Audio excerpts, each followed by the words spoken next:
Well, what about Shepard? He grew up in the colonies. He knows how tough life can be out there. His parents were killed when slavers attacked Mindwar. He proved himself during the Blitz. Held off enemy forces on the ground until reinforcements arrived. He's the only reason Elysium is still standing.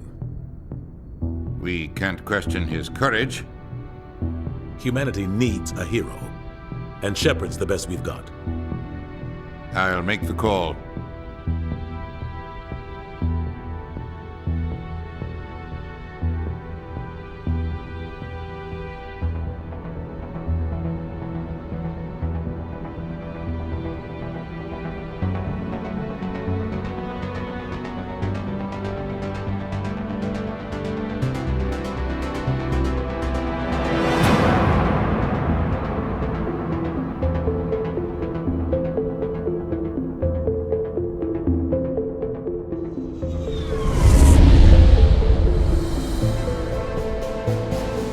The Arcturus Prime relay is in range.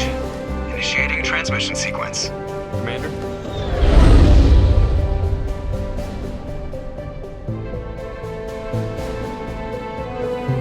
We are connected.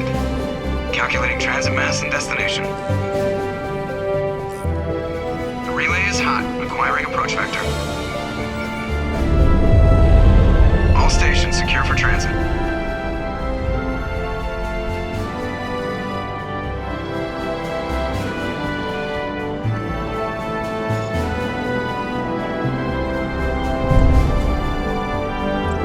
Board is green. Approach run has begun.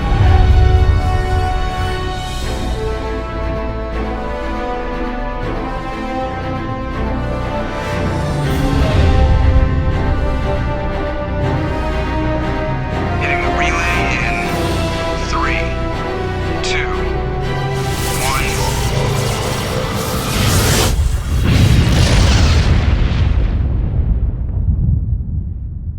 1. Thrusters, check. Navigation, check. Internal emission sync engaged. All systems online. Drift, just under 1500K. 1500 is good. Your captain will be pleased. I hate that guy. Nihilus gave you a compliment. So you hate him. You remember to zip up your jumpsuit on the way out of the bathroom? That's good. I just jumped us halfway across the galaxy and hit a target the size of a pinhead, so that's incredible. Besides, Spectres are trouble. I don't like having them on board. Call me paranoid. You're paranoid. The Council helped fund this project. They have a right to send someone to keep an eye on their investment. Yeah, that is the official story, but only an idiot believes the official story. You always expect the worst. Well, bad feelings are an occupational hazard. But we don't go anywhere unless there's a good reason, so what are we doing here? Joker, status report. Just cleared the mass relay, Captain. Stealth systems engaged. Everything looks solid. Good. Find a comm buoy and link us into the network. I want mission reports relayed back to Alliance Brass before we reach Eden Prime. Aye, aye, Captain. Better brace yourself, sir. I think Nihilus is headed your way. He's already here, Lieutenant. Tell Commander Shepard to meet me in the comm room for a debriefing. You get that, Commander? He sounds angry. Something must have gone wrong with the mission. Captain always sounds like that when he's talking to me. Can't possibly imagine why.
The Systems Alliance is an independent supranational government representing the interests of Roughly 1,200 years ago, the Turians were invited to join the Citadel Council to fulfill the role of galactic peacekeepers. The Turians have the largest fleet in Citadel space, and they make up the single largest portion of the Council's military forces. As their territory and influence has spread, the Turians have come to rely on the Solarians for military intelligence and the Asari for diplomacy. Despite a somewhat colonial attitude towards the rest of the galaxy, the ruling hierarchy understands they would lose more than they would gain if the other two races were ever removed. Turians come from an autocratic society that values discipline and possesses a strong sense of personal and collective honor. There is lingering animosity between Turians and humans over the First Contact War of 2157, which is known as the Relay 314 incident to the Turians. Officially, however, the two species are allies, and they enjoy civil, if cool, diplomatic relations. The Systems Alliance is an independent supranational government representing the interests of humanity as a whole. The Alliance is responsible for the governance and defense of all extrasolar colonies and stations. The Alliance grew out of the various national space programs as a matter of practicality.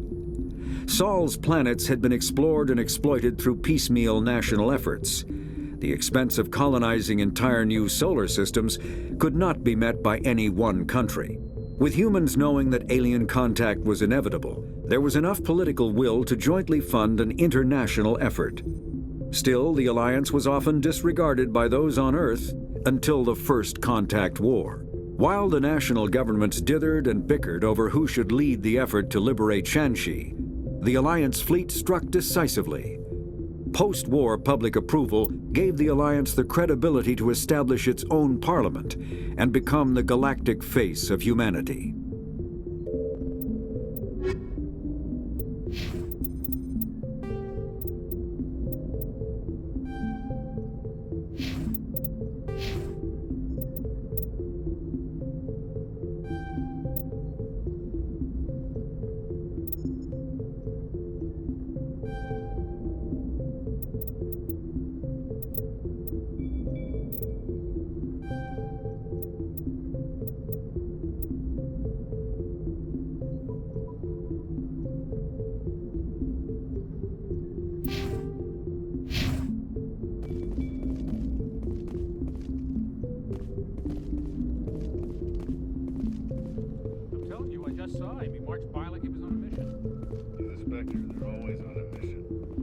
Dragged, right along with him. Relax, Presley. You're gonna give yourself an ulcer.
Congratulations, Commander. Looks like we had a smooth run. You heading down to see the captain?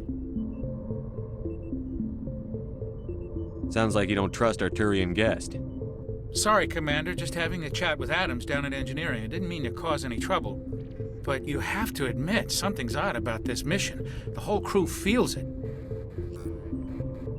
You think the Alliance brass is holding out on us? If all we're supposed to do is test out the stealth system, why is Captain Anderson in charge? And then there's Nihilus.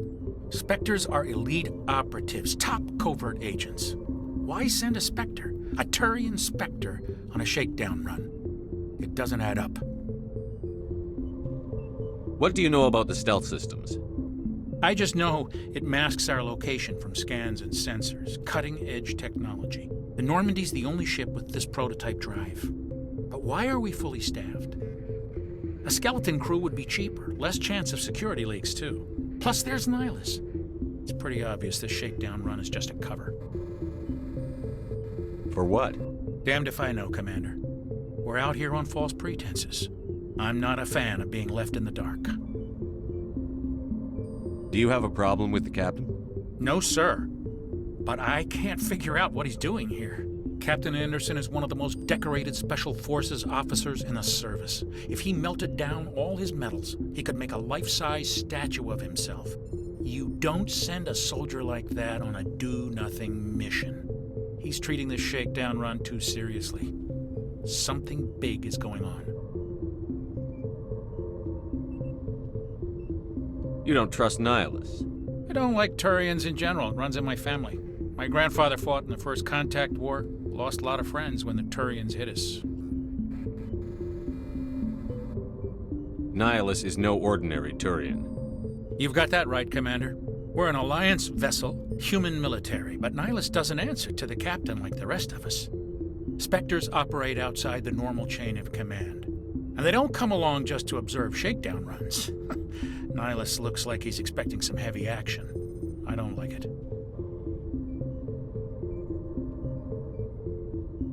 I'll see if I can get some answers when I see him. Good luck, Commander.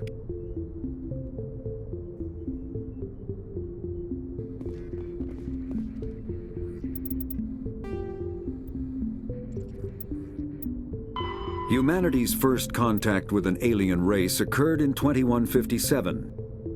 At that time, the Alliance allowed survey fleets to activate any dormant mass relays discovered, a practice considered dangerous and irresponsible by Council-aligned races. When a Turian patrol discovered a human fleet attempting to activate a relay, they attacked. One human vessel survived, retreating to the colony of Shanxi. The Turians followed, quickly defeating the local forces. Shanxi was occupied, the first and to date only human world to be conquered by an alien species. The Turians believed the handful of ships they defeated represented the bulk of human defenses, so they were unprepared when the Second Fleet, under Admiral Castany Drescher, launched a strong counteroffensive, evicting them from Shanxi. The Turians mobilized for full-scale war, drawing the attention of the rest of the galaxy. The Council quickly intervened, forcing a truce. Fortunately for humanity, the First Contact War was ended with a diplomatic solution.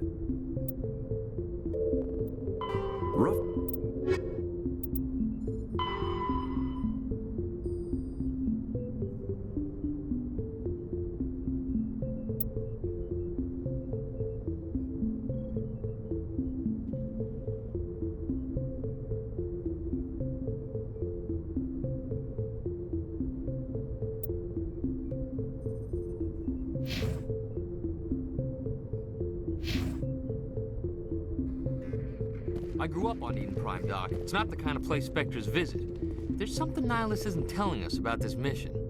That's crazy. The captain's in charge here. He wouldn't take orders from a Spectre. Not his choice, Doc. Spectres don't answer to anyone. They can do whatever they want. Kill anyone who gets in their way. Oh, you watch too many spy vids, Jenkins. What do you think, Commander? We won't be staying on Eden Prime too long, will we? I'm itching for some real action. I sincerely hope you're kidding, Corporal. Your real action usually ends with me patching up crew members in the infirmary.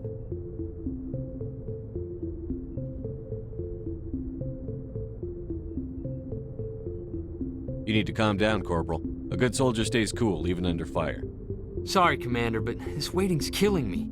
I've never been on a mission like this before, not one with a Spectre on board.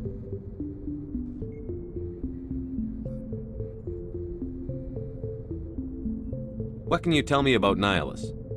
Turians are generally well respected by the other species. Their fleet has more patrols protecting Citadel space than any other. They don't always get on well with us, though. Some people find them too rigid. Others still blame them for the First Contact War. As for Nihilus, I haven't said more than 2 words to him. He usually only speaks to the captain. I heard Nihilus once took down an entire enemy platoon all by himself. Man, I can't believe I'm on a mission with an actual Spectre. What do you know about the Spectres? Only what I've heard. Spectre agents work directly for the Citadel Council. They usually work alone or in small groups. Spectres don't have any official power, though. Basically, they're a shadow organization with a mandate to preserve and protect galactic stability. Protect it at any cost. Don't forget that part. Spectres operate above the law. Why don't we have any of our own people in there? Spectres usually come from the Council races, like the Turians.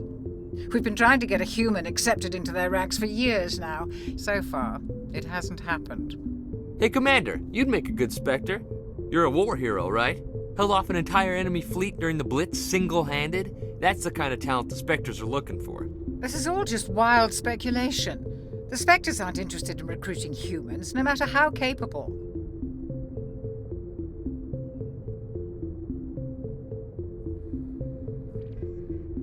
You're from Eden Prime, aren't you, Jenkins? What's it like? It's very peaceful, Commander. They've been real careful with development, so you don't have any city noise or pollution. My parents lived on the outskirts of the colony. At night, I used to climb this big hill and stare across the fields back at the lights from the main settlement. It was gorgeous. But when I got older, I realized it was a little too calm and quiet for me. That's why I joined the Alliance. Even Paradise gets boring after a while.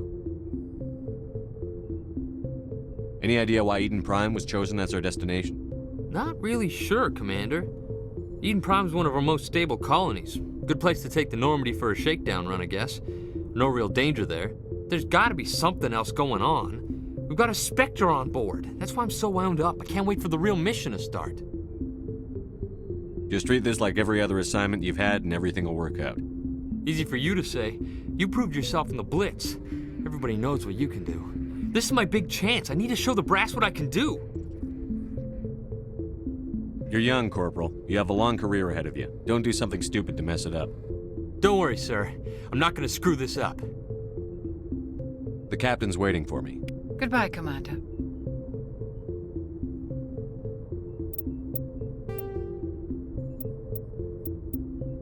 Spectres are agents from the Office of Special Tactics and Reconnaissance, and answer only to the Citadel Council.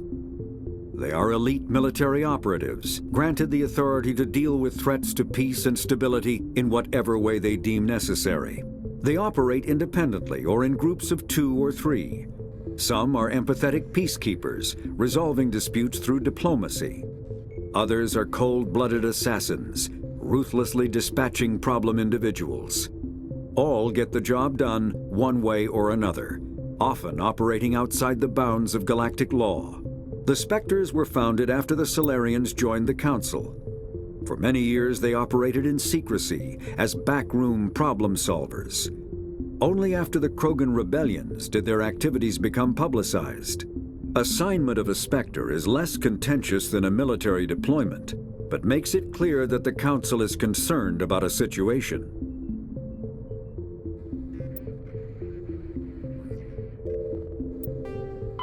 Humanity. Rough.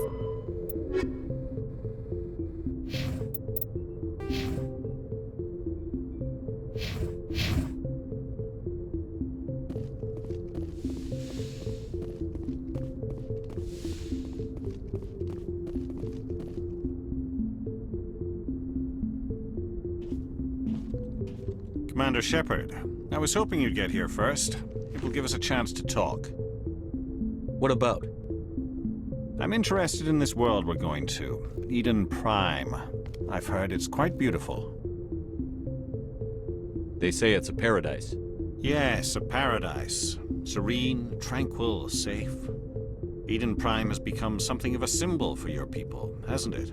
Proof that humanity can not only establish colonies across the galaxy, but also protect them. But how safe is it, really? Do you know something? Your people are still newcomers, Shepard. The galaxy can be a very dangerous place. Is the Alliance truly ready for this?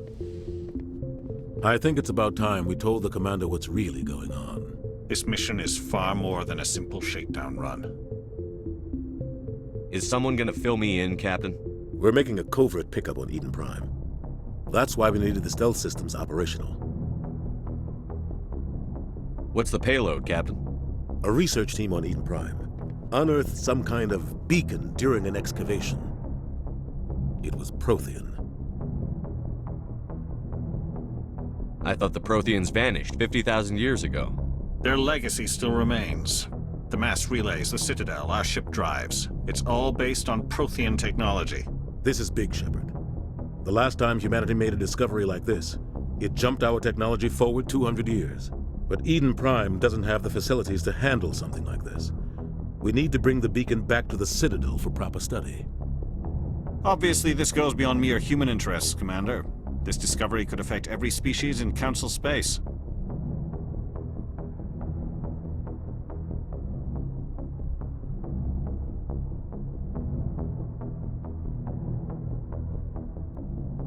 Why didn't we keep the beacon for ourselves?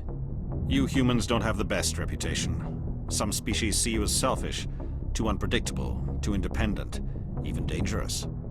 Sharing that beacon will improve relations with the Council. Plus, we need their scientific expertise. They know more about the Protheans than we do. The beacon's not the only reason I'm here, Shepard. Nihilus wants to see you in action, Commander. He's here to evaluate you. Guess that explains why I bump into him every time I turn around. The Alliance has been pushing for this for a long time. Humanity wants a larger role in shaping interstellar policy. We want more say with the Citadel Council. The Spectres represent the Council's power and authority. If they accept a human into their ranks, it shows how far the Alliance has come. You held off an enemy assault during the Blitz single-handed. You showed not only courage, but also incredible skill. That's why I put your name forward as a candidate for the Spectres. I assume this is good for the Alliance. Earth needs this, Shepard. We're counting on you. I need to see your skills for myself, Commander. Eden Prime will be the first of several missions together. You'll be in charge of the ground team. Secure the beacon and get it onto the ship ASAP. Nihilus will accompany you to observe the mission. What do you know about the Protheans? Just what they taught us in school. They were a technologically advanced species that ruled the galaxy 50,000 years ago. Then they vanished. Nobody really knows how or why, though I've heard plenty of theories. But everyone agrees, galactic civilization wouldn't exist without them. Their Citadel is the very heart of galactic society, and without their mass relays, interstellar travel would be impossible. We all owe the Protheans a great debt. I'd like to know more about Eden Prime before we touch down. It's a peaceful farming world, but it represents something much bigger. Eden Prime is one of our oldest and most successful colonies. It proved we were ready to face the challenges of settling new worlds, to forge a place for humanity beyond Earth. It symbolizes humanity's growth and evolution as a spacefaring species. And after this, it will be known as the world where humans made a discovery of galactic importance. Why is this beacon so important? All advanced galactic civilization is based on Prothean technology, even yours. If we hadn't discovered those Prothean ruins buried on Mars, we'd still be stuck on Earth. That was just a small data cache. Who knows what we can learn from this beacon? What if it's a weapons archive? We can't let it fall into the wrong hands. Like who? The Attican Traverse isn't the most stable sector of Citadel space. There are plenty of raiders and criminal groups active in the region. They might figure a Prothean beacon is worth the risk of attacking an Alliance ship. Plus, Eden Prime is right on the border of the Terminus systems. The Attican Traverse is under Citadel protection. If the Terminus systems attack, it's an act of war. Technically, yes. But some of the species in the Terminus might be willing to start a war over this. The last thing the Council wants is to get dragged into a major conflict with the Terminus systems. We have to keep this low-key. Just give the word, Captain. We should be getting close to Eden. Captain, we got a problem. What's wrong, Joker? Transmission from Eden Prime, sir. You better see this. Bring it up on screen.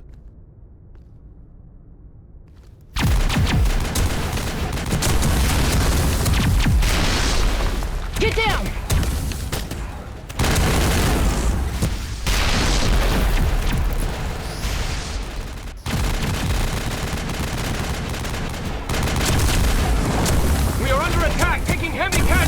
I repeat, heavy casualties! We can't... Need evac! They came out of nowhere! We need...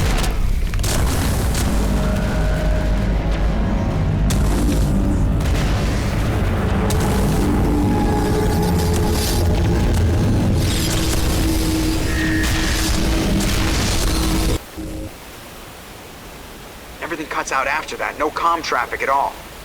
Just goes dead. There's nothing. Reverse and hold at 38.5.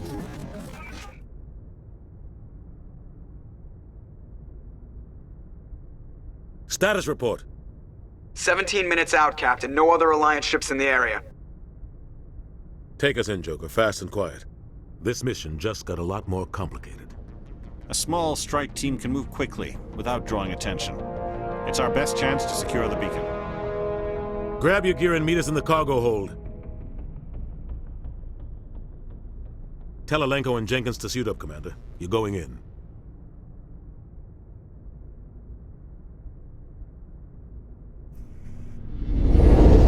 Engaging stealth systems.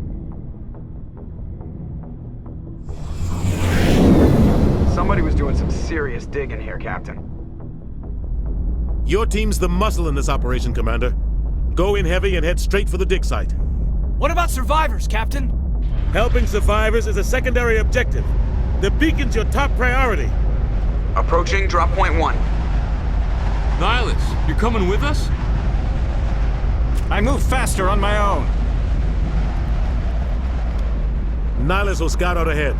He'll feed you status reports throughout the mission. Otherwise, I want radio silence. Ready and able, sir. The mission's yours now, Shepard. Good luck! We are approaching drop point 2.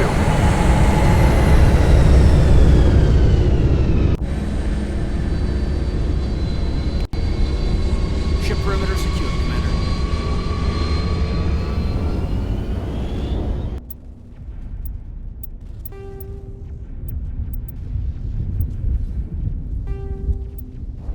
"50,000 years ago, the Protheans were the only spacefaring species in the galaxy.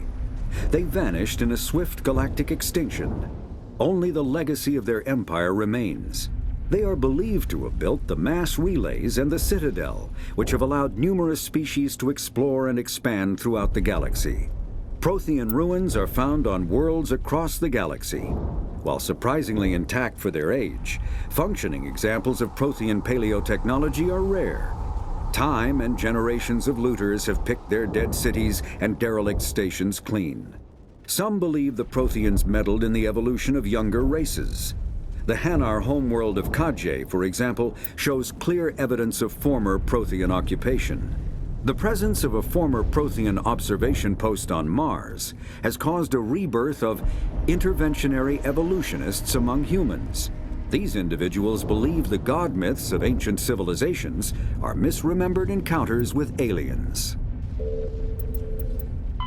The Terminus systems are located on the far side of the Attican Traverse, beyond the space administered by the Citadel Council or claimed by the Human Systems Alliance. It is populated by a loose affiliation of minor species, united only in their refusal to acknowledge the political authority of the Council or adhere to the Citadel conventions. Their independence comes at a price. The Terminus is fraught with conflict. War among the various species is common, as governments and dictators constantly rise and fall. The region is a haven for illegal activities, particularly piracy and the slave trade. At least once a year, a fleet from the Terminus invades the nearby Attican Traverse. These attacks are typically small raids against poorly defended colonies. The Council rarely retaliates, as sending patrols into the Terminus systems could unify the disparate species against their common foe, triggering a long and costly war.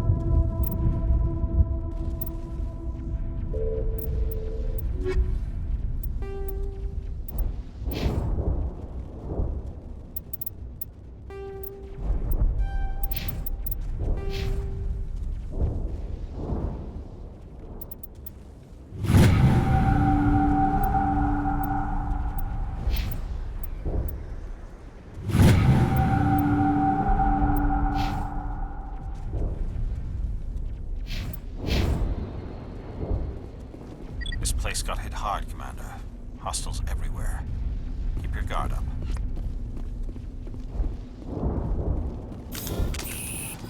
What the hell are those? Gas bags. Don't worry, they're harmless. Damn!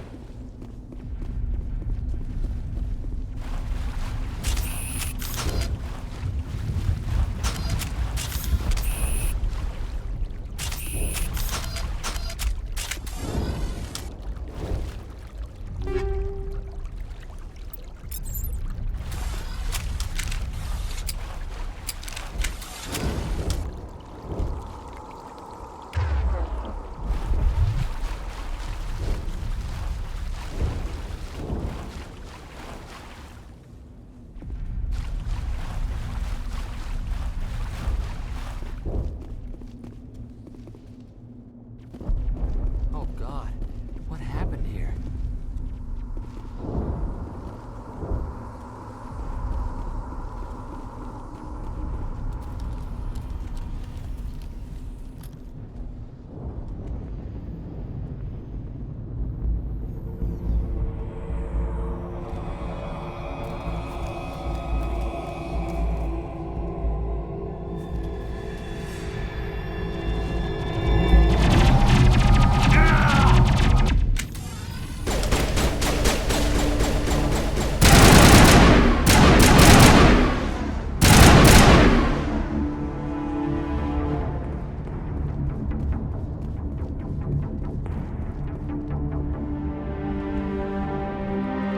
Rip right through his shields. We're at a chance. We'll see that he receives a proper service once the mission is complete. But I need you to stay focused. Aye, aye, sir.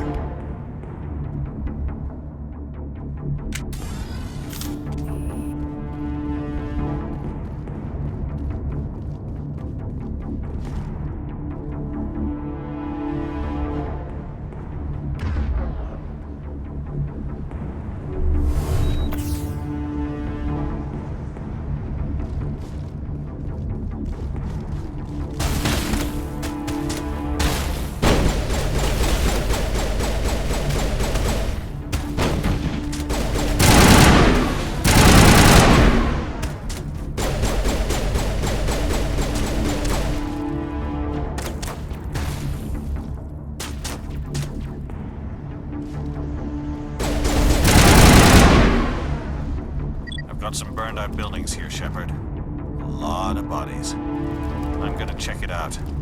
I'll try to catch up with you at the dig site.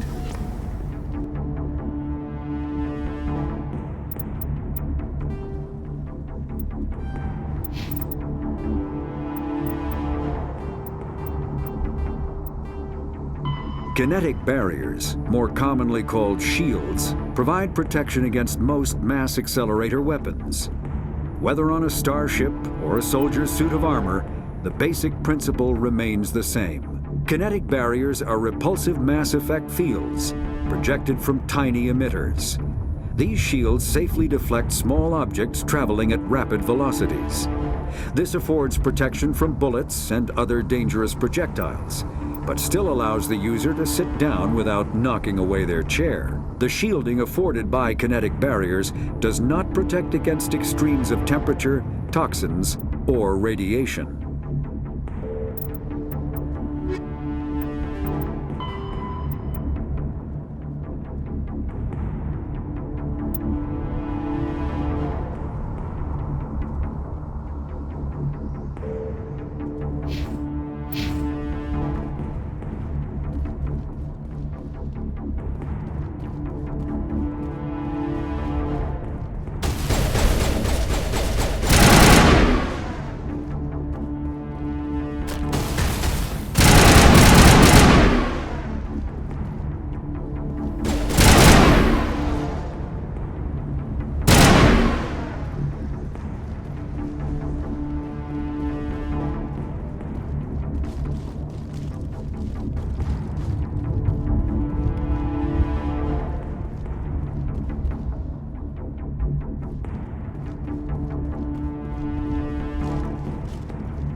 Chief Ashley Williams of the 212. You the one in charge here, sir? Are you wounded, Williams? A few scrapes and burns, nothing serious. The others weren't so lucky. Oh man. We were patrolling the perimeter when the attack hit. We tried to get off a distress call, but they cut off our communications. I've been fighting for my life ever since.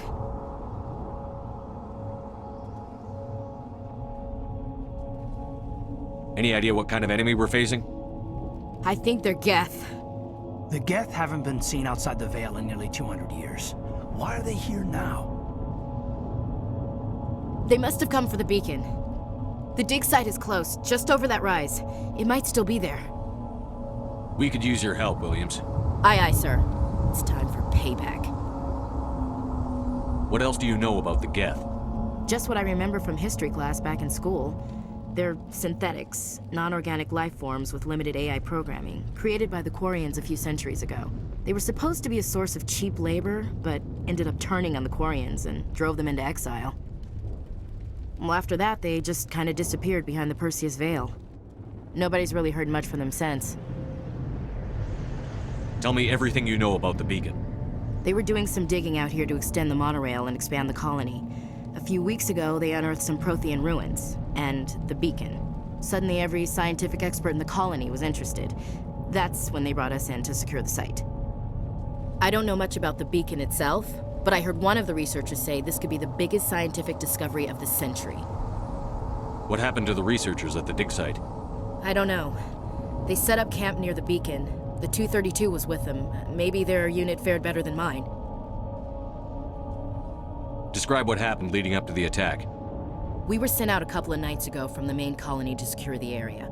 Seemed like a routine patrol, until the Geth hit us. We never knew they were coming. Have you seen a Turian Spectre around here? There aren't any Turians on Eden Prime. None that I've ever met. Not sure I'd be able to tell if one was a Spectre anyway. If you saw this guy, you'd know. Carries enough firepower to wipe out a whole platoon. Luckily, he's on our side. Sorry. Like I said, no Turians. Move out.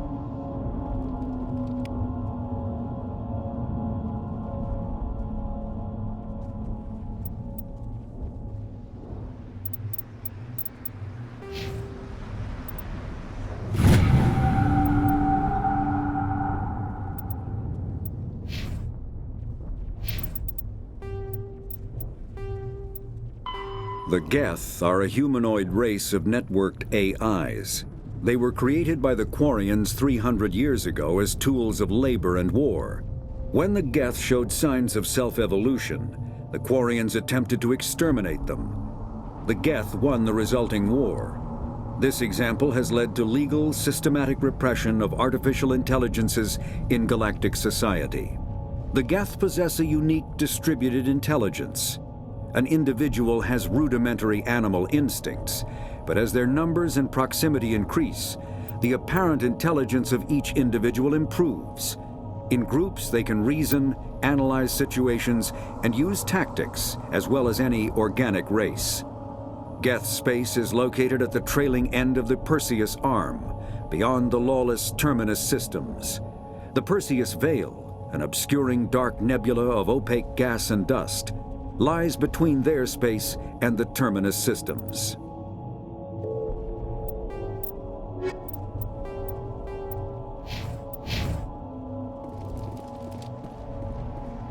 The beacon's at the far end of this trench.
This is the dig site.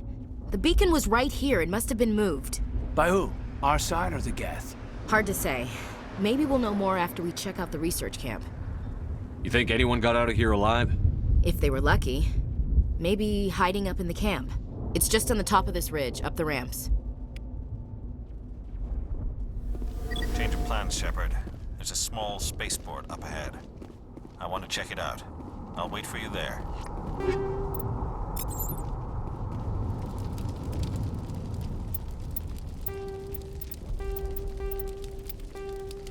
Combat hard suits use a dual-layer system to protect the wearer. The inner layer consists of fabric armor with kinetic padding. Areas that don't need to be flexible, such as the chest or shins, are reinforced with sheets of lightweight, ablative ceramic. The outer layer consists of automatically generated kinetic barriers.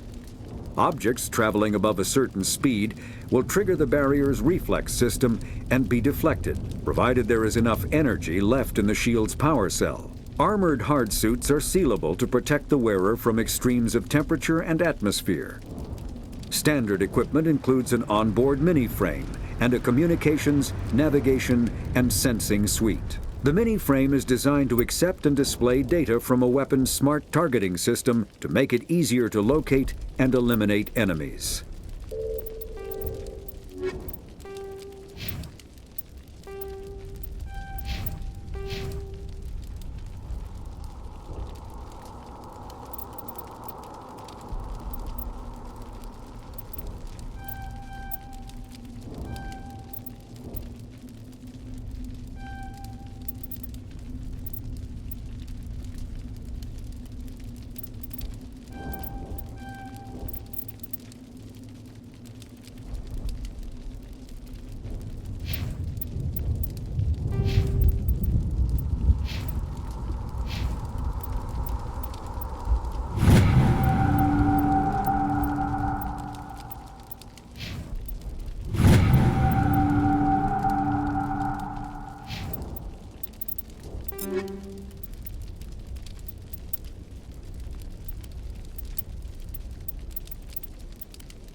Looks like they hit the camp hard. It's a good place for an ambush. Keep your guard up.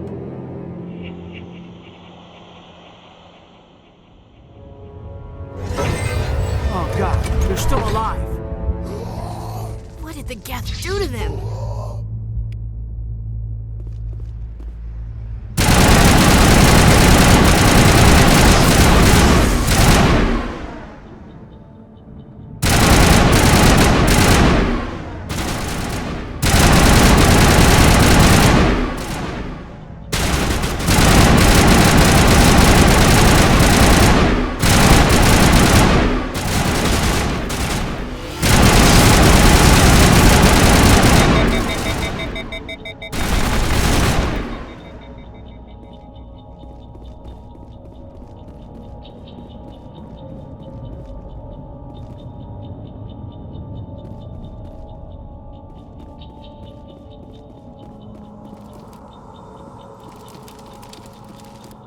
That door, it's closed. Security lock's engaged.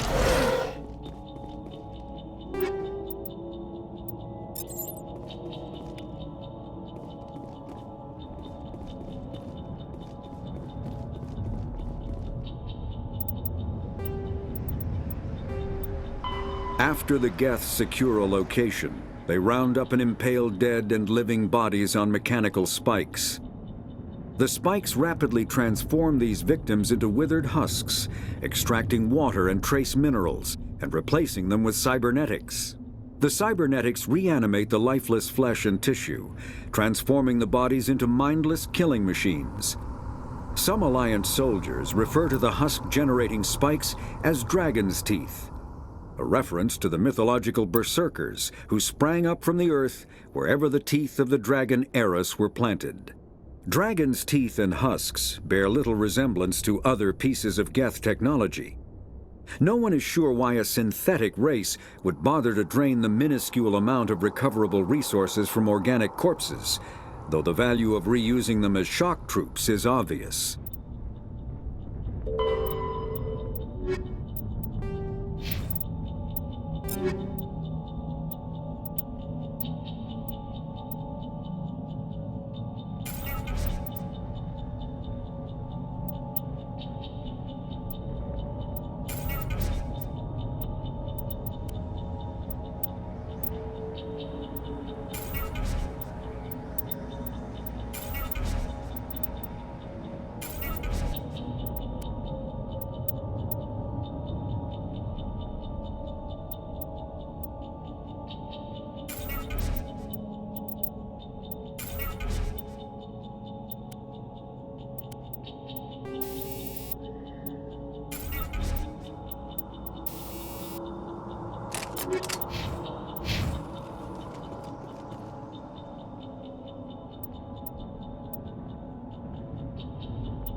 Humans. Thank the Maker. Hurry! Close the door before they come back. Don't worry. We'll protect you. Thank you. I think we'll be okay now. It looks like everyone's gone. You're Dr. Warren, the one in charge of the excavation. Do you know what happened to the beacon? It was moved to the spaceport this morning. Manuel and I stayed behind to help pack up the camp. When the attack came, the Marines held them off long enough for us to hide. They gave their lives to save us. No one is saved. The age of humanity is ended. Soon, only ruin and corpses will remain. What else can you tell me about the attack? It all happened so fast. 1 second we were gathering up our equipment. The next we were hiding in the shed while the Geth swarmed over the camp. Agents of the Destroyers. Bringers of darkness. Heralds of our extinction. We could hear the battle outside. Gunfire, screams. I thought it would never end. Then everything went quiet. We just sat there, too afraid to move, until you came along. Did you notice a Turian in the area? I saw him, the Prophet, leader of the enemy. He was here before the attack. That's impossible. Nihilus was with us in the Normandy before the attack. He couldn't have been here. I'm sorry. Manuel's still a bit unsettled. We haven't seen your Turian. We've been hiding in here since the attack. Can you tell me anything about the beacon? It's some type of data module from a galaxy-wide communications network. Remarkably well preserved. It could be the greatest scientific discovery of our lifetime. Miraculous new technologies, groundbreaking medical advances. Who knows what secrets are locked inside? We have unearthed the heart of evil, awakened the beast, unleashed the darkness. Manuel, please. This isn't the time. What's wrong with your assistant? Manuel has a brilliant mind, but he's always been a bit unstable. Genius and madness are two sides of the same coin. Is it madness to see the future? To see the destruction rushing towards us? To understand there is no escape? No hope? No. I am not mad. I'm the only sane one left. I gave him an extra dose of his meds after the attack. Williams, take us to the spaceport. You can't stop it. Nobody can stop it. Night is falling. The darkness of eternity. Hush, Manuel. Go lie down. You'll feel better once the medication kicks in.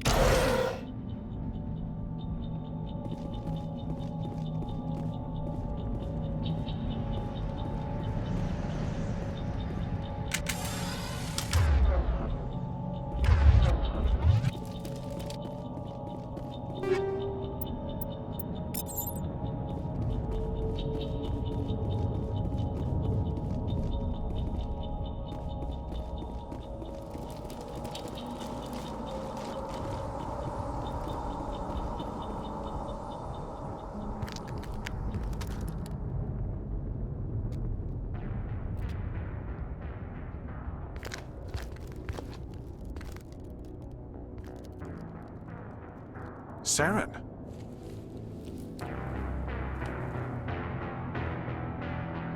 Nihilus. This isn't your mission, Saren. What are you doing here? The Council thought you could use some help on this one. I wasn't expecting to find the Geth here. The situation's bad. Don't worry. I've got it under control.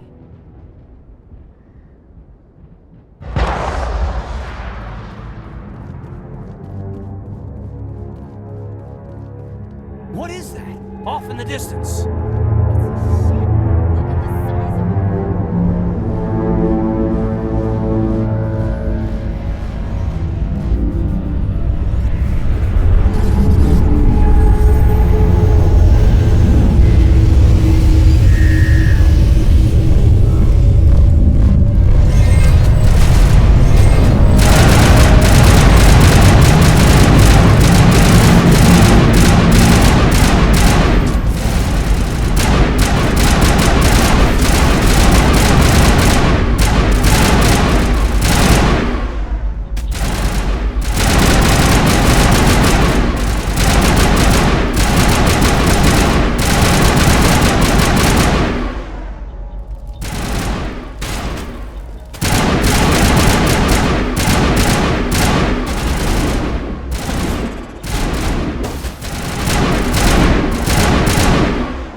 Everybody stay calm out there. We're coming out, we're not armed. Is it safe? Are they gone? You're okay now. Nobody's gonna hurt you. Those things were crawling all around the shed. They would have found us for sure. We owe you our lives. I still can't believe it. When we saw that ship, I thought it was all over. It showed up right before the attack. Knew it was trouble the second I saw it, so we made a break for the sheds. Tell me everything you remember about the attack. The three of us were working the crops when that ship showed up. We just saw it and ran. I don't know what happened to the rest of the crew. They were by the garage, over near the spaceport, right where that ship came down. No way they survived. You don't know that. We survived. If they made it to the garage, they could have had a fighting chance. Do you know anything about the Prothean beacon they dug up? We're just farmers. We heard they found something out there, but it never really mattered to us. Not until now. What else can you tell me about the ship you saw? I was too busy running to get a clear look at it. I think it landed over near the spaceport. Tell them about the noise, Cole. That awful noise. It was emitting some kind of signal as it descended. It sounded like the shriek of the damned. Only it was coming from inside your own head. It was probably trying to block communications. Whatever it was, felt like it was tearing right through my skull. Almost made it impossible to think. I have to go. Hey, Cole, we're just a bunch of farmers. These guys are soldiers. Maybe we should give them the stuff. Jeez, Blake, you gotta learn when to shut up. You have something to tell me, Cole? Some guys at the spaceport were running a small smuggling ring, nothing major. In exchange for a cut of the profits, we let them store packages in our sheds. You're breaking the law, Cole. We're not hurting anybody. Hell, most of the time I don't even know what's in the packages. Just thought there might be something we could use. I found a pistol. Figured it would come in handy if those things came back.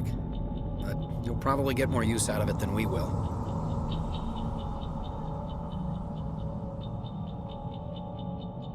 We're risking our lives to save this colony. You sure there's nothing else in here that could help us out? Yeah, there's one more thing. I was gonna sell it after this was over, but you probably deserve it more than I do. Who's your contact at the spaceport, Cole? What's his name? He's not a bad guy. I don't want to get him in trouble. Besides, I'm not a snitch. He might have something to do with this whole attack, Cole. We need his name. It's important. Yeah, okay, you're right. His name's Powell. Works the docks at the spaceport if he's still alive. I have to go. Good luck.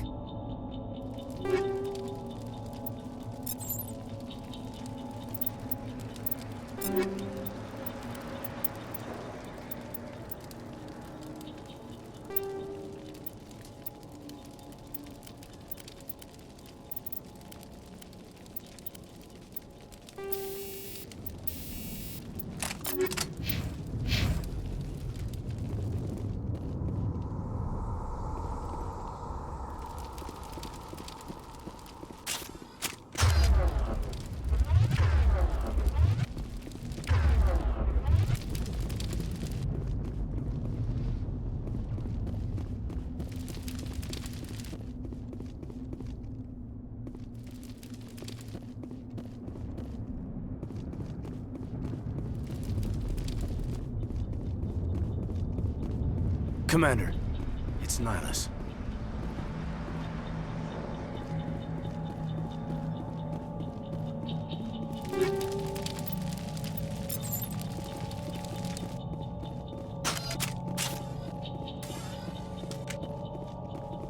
Something's moving, over behind those crates. Wait! Don't shoot! I'm one of you! I'm human! Sneaking up on us like that nearly got you killed. I'm sorry, I was hiding from those creatures. My name's Powell. I saw what happened to that Turian. The other one shot him. I need to know how Nihilus died. The other one got here first. He was waiting when your friend showed up. He called him Saren. I think they knew each other. Your friend seemed to relax. He let his guard down. And Saren killed him. Shot him right in the back. I'm just lucky he didn't see me behind the crates.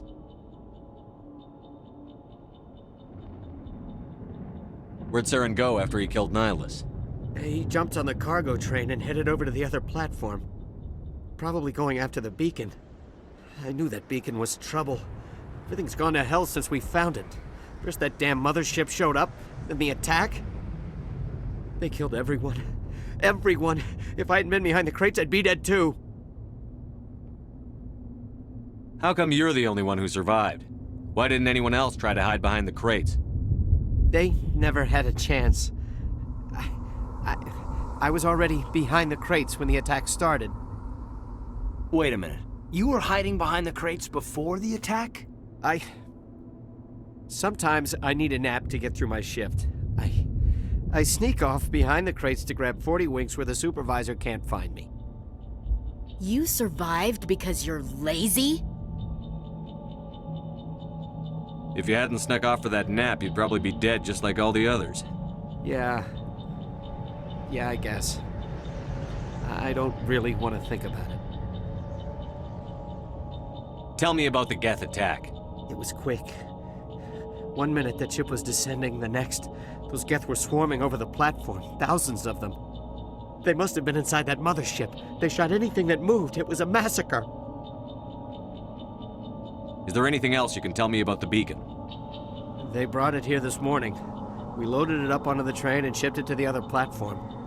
Hard to believe that was only a few hours ago. Feels like a whole other life. Tell me about this mothership you saw. I've never seen anything like it before. It was huge. Landed over near that platform. The whole place got dark as it came down. And it was making this noise, this sound that bored right into your brain. That's what woke me up. The attack came a few minutes later. You're Cole's contact here on the docks. For the smuggling ring. What? No! I mean, what does it matter now? So I'm a smuggler, who cares? My supervisor's dead, the entire crew's dead. Doesn't matter now, does it? Anything hidden nearby that we could use against the Geth? A shipment of grenades came through last week. Nobody notices if a few small pieces go missing from the military orders. You greedy son of a bitch! We're out here trying to protect your sorry ass, and all you can think about is how you can rip us off? I never thought you'd actually need those grenades. Who'd want to attack Eden Prime? We're just a bunch of farmers. How was I supposed to know? Just give me the grenades. They're yours. Take them. My smuggling days are over, I swear.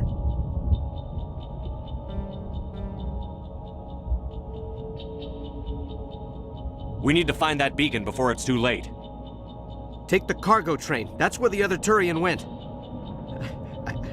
I can't stay here. I need to get away from all this.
Set the charges. Destroy the entire colony. Leave no evidence that we were here.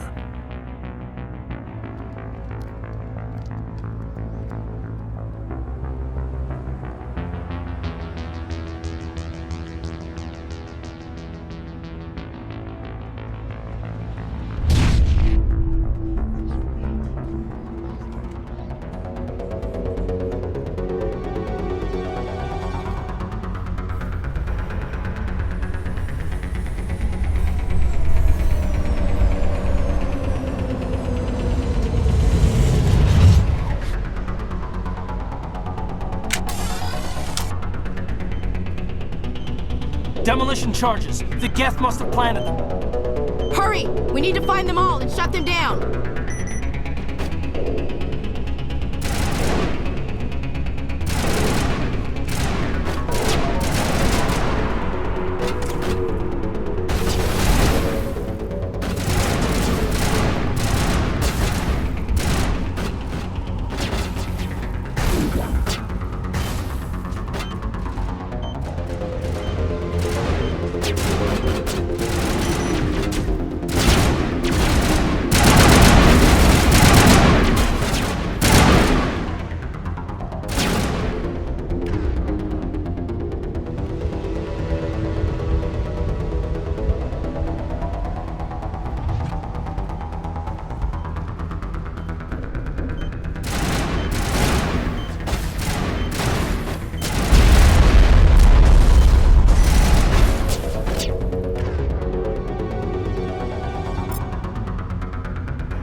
Normandy, the beacon is secure. This is Request amazing. immediate Actual working Prothean technology.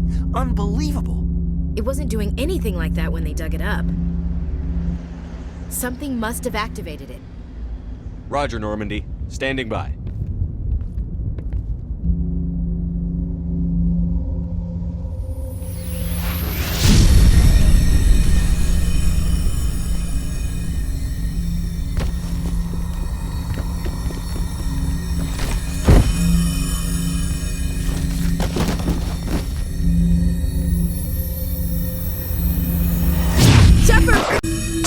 No, don't touch it! Too dangerous!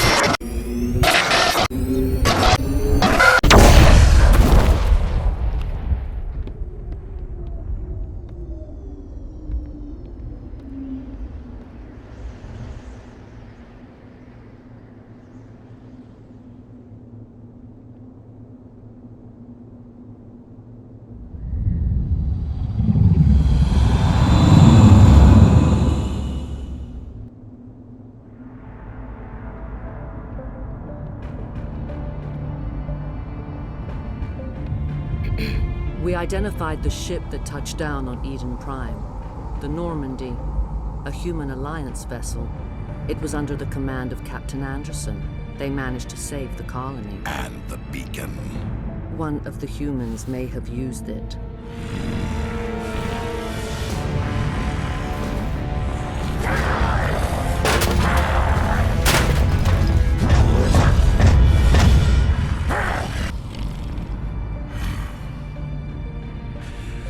This human must be eliminated.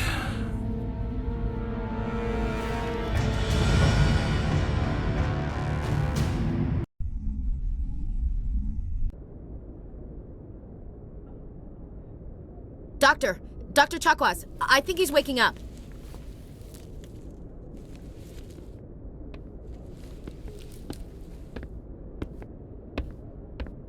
You had us worried there, Shepard. How are you feeling?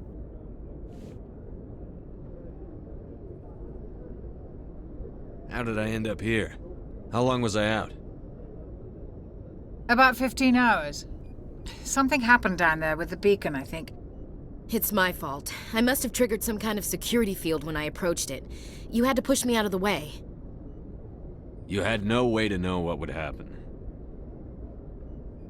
Actually, we don't even know if that's what set it off. Unfortunately, we'll never get the chance to find out. The beacon exploded. A system overload, maybe. The blast knocked you cold. The lieutenant and I carried you back here to the ship.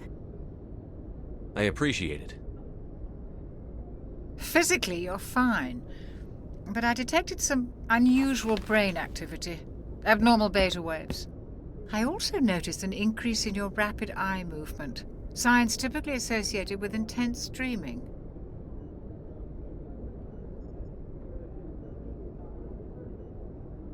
I saw... I'm not sure what I saw. Death? Destruction? Nothing's really clear. I better add this to my report. It may... Oh, Captain Anderson. How's our XO holding up, Doctor? Well, all the readings look normal. I'd say the commander's going to be fine. Glad to hear it. Shepard, I need to speak with you. In private. Aye, Captain. I'll be in the mess if you need me. Sounds like that beacon hit you pretty hard, Commander. Are you sure you're okay?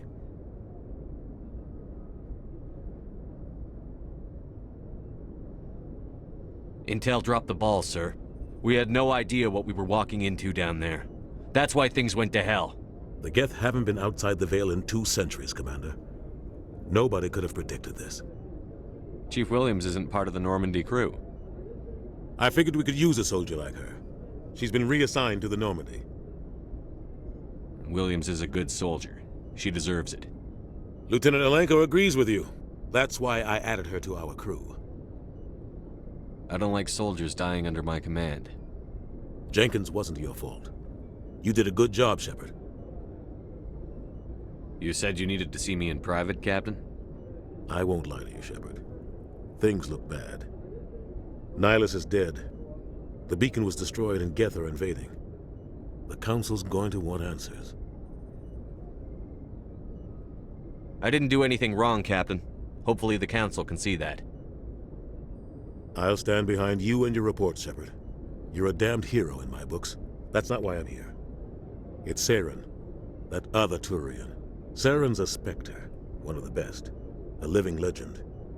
But if he's working with the Geth, it means he's gone rogue. A rogue Spectre's trouble. Saren's dangerous, and he hates humans.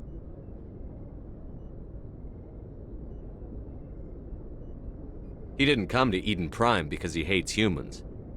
You're right. Saren has allied himself with the Geth. I don't know how. I don't know why. But it had something to do with that beacon. You were there just before that beacon self-destructed. Did you see anything? Any clue that might tell us what Saren was after? Just before I lost consciousness, I had some kind of vision. A vision? A vision of what? I saw synthetics. Geth, maybe. Slaughtering people. Butchering them. We need to report this to the Council, Shepard. What are we gonna tell him? I had a bad dream? We don't know what information was stored in that beacon. Lost Prothean technology? Blueprints for some ancient weapon of mass destruction? Whatever it was. Saren took it. But I know Saren. I know his reputation is politics. He believes humans are a blight on the galaxy. This attack was an act of war. He has the secrets from the beacon. He has an army of Geth at his command, and he won't stop until he's wiped humanity from the face of the galaxy. I'll find some way to take him down. It's not that easy. He's a Spectre. He can go anywhere, do almost anything. That's why we need the Council on our side. We prove Saren's gone rogue, and the Council will revoke his Spectre status. I'll contact the Ambassador and see if he can get us an audience with the Council. He'll want to see us as soon as we reach the Citadel. We should be getting close. Head up to the bridge and tell Joker to bring us into dock.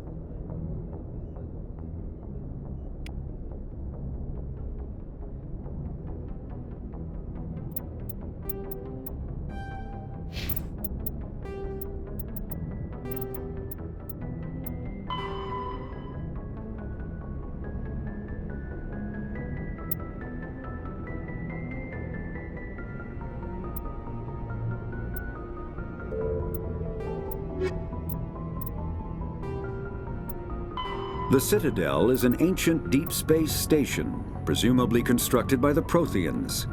Since the Prothean extinction, numerous species have come to call the Citadel home. It serves as the political, cultural, and financial capital of the galactic community.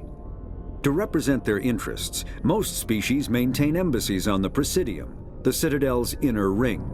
The Citadel Tower in the center of the Presidium holds the Citadel Council chambers. Council affairs often have far-reaching effects on the rest of the galactic community. 5 arms, known as the Wards, extend from the Presidium. Their inner surfaces have been built into cities, populated by millions of inhabitants from across the galaxy.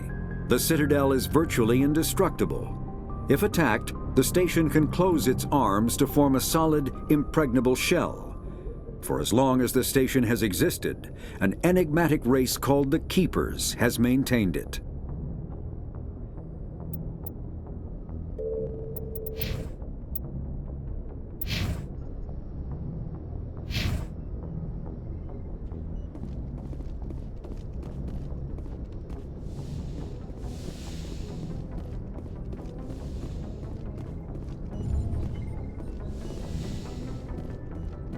Hey, Commander. I'm glad you're okay, Commander. The crew could use some good news after what happened to Jenkins. Jenkins was a valuable part of this crew. Part of me feels guilty over what happened. If Jenkins was still alive, I might not be here. You're a good soldier, Williams. You belong on the Normandy. Thanks, Commander. That means a lot from you. I've never met anyone who was awarded the Star of Terra. Things were pretty rough down there. Are you okay? I've seen friends die before. Comes with being a Marine.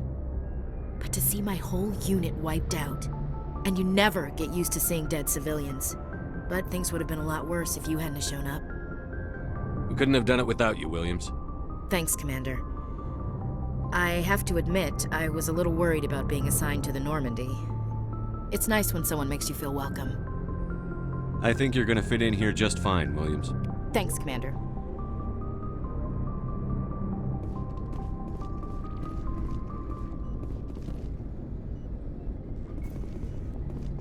Yes, Commander?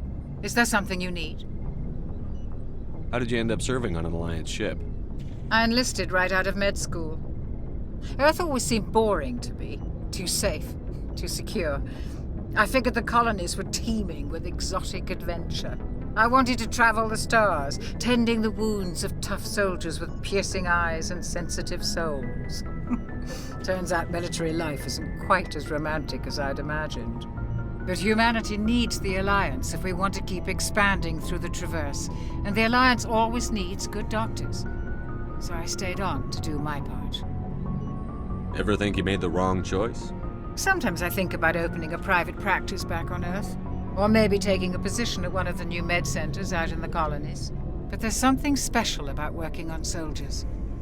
If I left the Alliance now, I'd feel like I was abandoning them.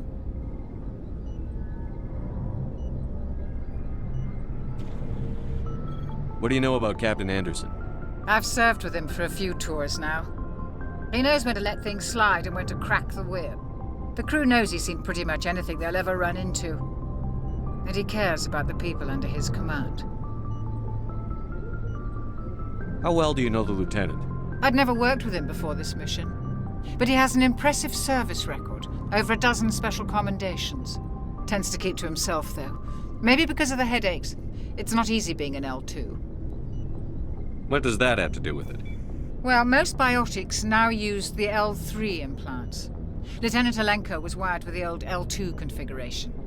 Sometimes there are complications. What kind of complications? Severe mental disabilities, insanity, crippling physical pain. There's a long list of horrific side effects. Caden's lucky. He just gets migraines. I should go. Goodbye, Commander.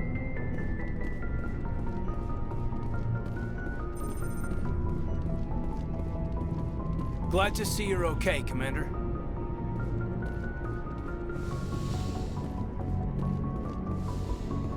Go speak to Joker when you're ready. Tell him to bring the Normandy into dock.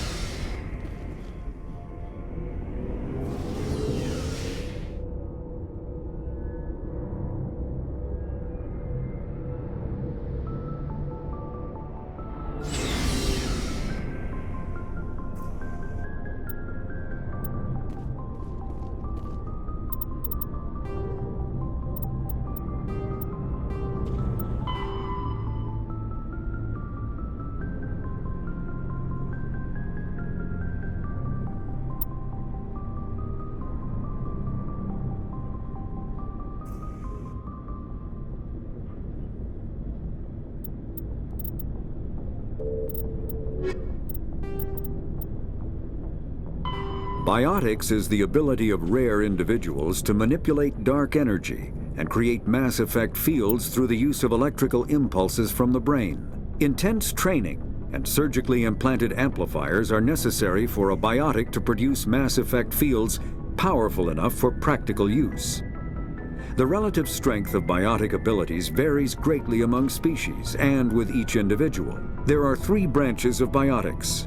Telekinesis uses mass-lowering fields to levitate or impel objects. Mass-raising kinetic fields are used to block or pin objects. Spatial distortion uses rapidly shifting mass fields to shred objects. Most organic species are capable of developing biotic abilities, though there are risks involved. Biotics are the result of an in utero exposure to element 0. This usually causes fatal cancers in the victim, but in rare cases, it coalesces into nodules within the fetus's developing nervous system. The Citadel is an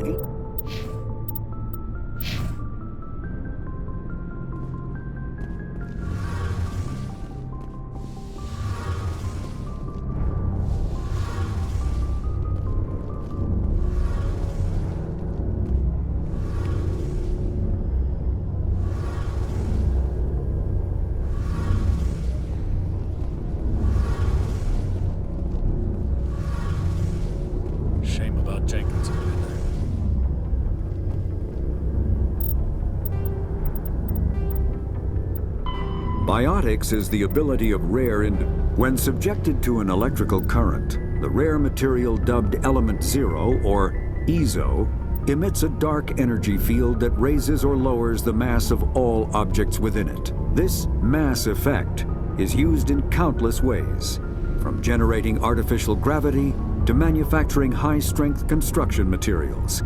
It is most prominently used to enable faster-than-light space travel. EZO is generated when solid matter, such as a planet, is affected by the energy of a star going supernova. The material is common in the asteroid debris that orbits neutron stars and pulsars. These are dangerous places to mine, requiring extensive use of robotics, telepresence, and shielding to survive the incredible radiation from the dead star. Only a few major corporations can afford the setup costs required to work these primary sources. Humanity discovered refined Element Zero at the Prothean Research Station on Mars, allowing them to create mass effect fields and develop FTL travel. Element Zero can increase or decrease the mass of a volume of space-time when subjected to an electrical current. With a positive current, mass is increased.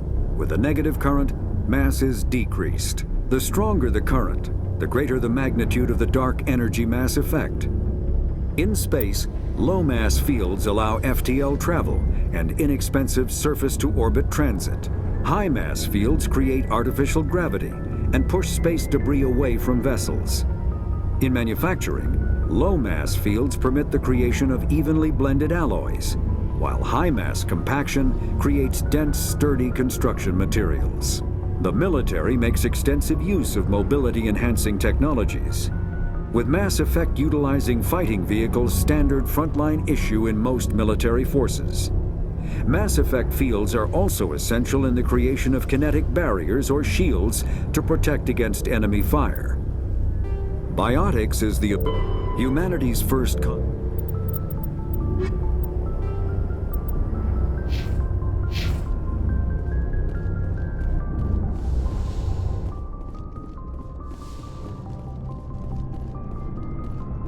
Hey, Commander.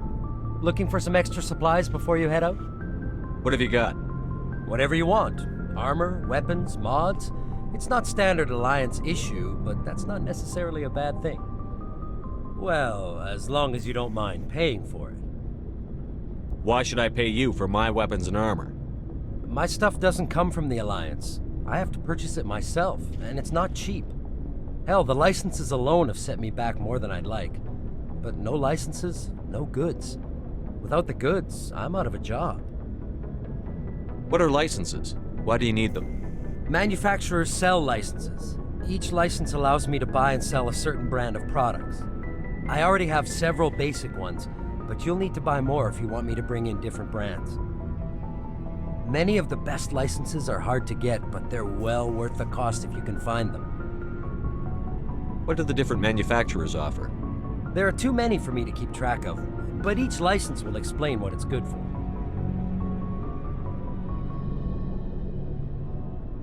How often will you get new items? Well, that depends on how many licenses you've purchased, but I'll rotate items on a regular basis regardless. And anytime we land someplace with a big enough port, I'll buy, sell, and trade whatever I can. Check back often. I need to move items quickly, so only the most basic items will be stocked consistently. Let's see what you've got. You bet, Commander.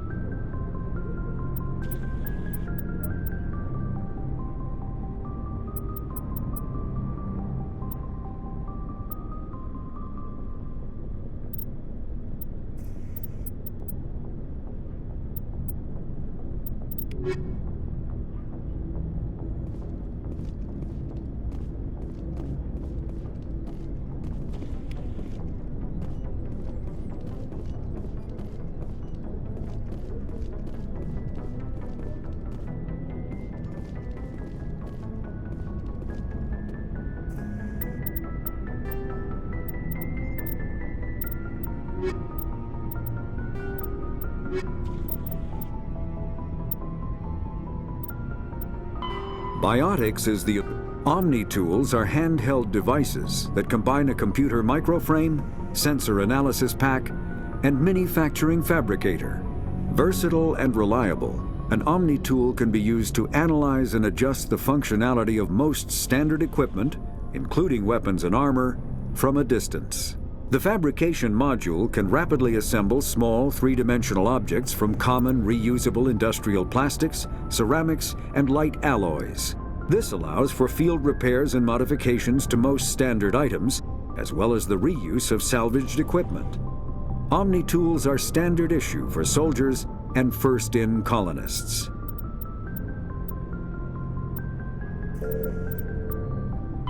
The Mako infantry fighting vehicle was designed for the System Alliance's frigates. Though the interior is cramped, an M35 is small enough to be carried in the cargo bay and easily deployed on virtually any world. With its turreted 155mm mass accelerator and coaxially mounted machine gun, the Mako can provide a fire team with weapon support as well as mobility. Since Alliance Marines may be required to fight on any world, the Mako is environmentally sealed and equipped with microthrusters for use on low-gravity planetoids. The Mako is powered by a sealed hydrogen-oxygen fuel cell and includes a small Element Zero core. While not large enough to nullify the vehicle's mass, the core can reduce it enough to be safely airdropped. When used in conjunction with thrusters, it also allows the Mako to extricate itself from difficult terrain.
I'm glad you're okay, Commander.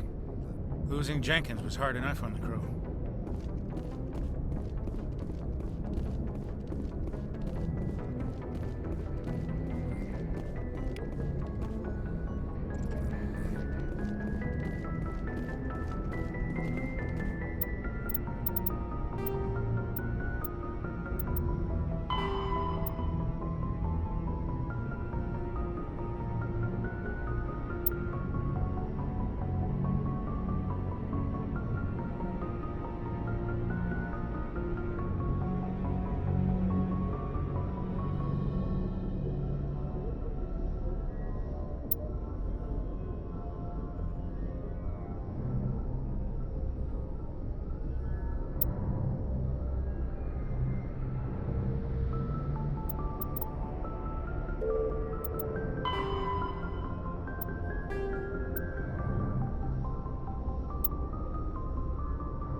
Good timing, Commander. I was just about to bring us into the Citadel. See that taxpayer money at work.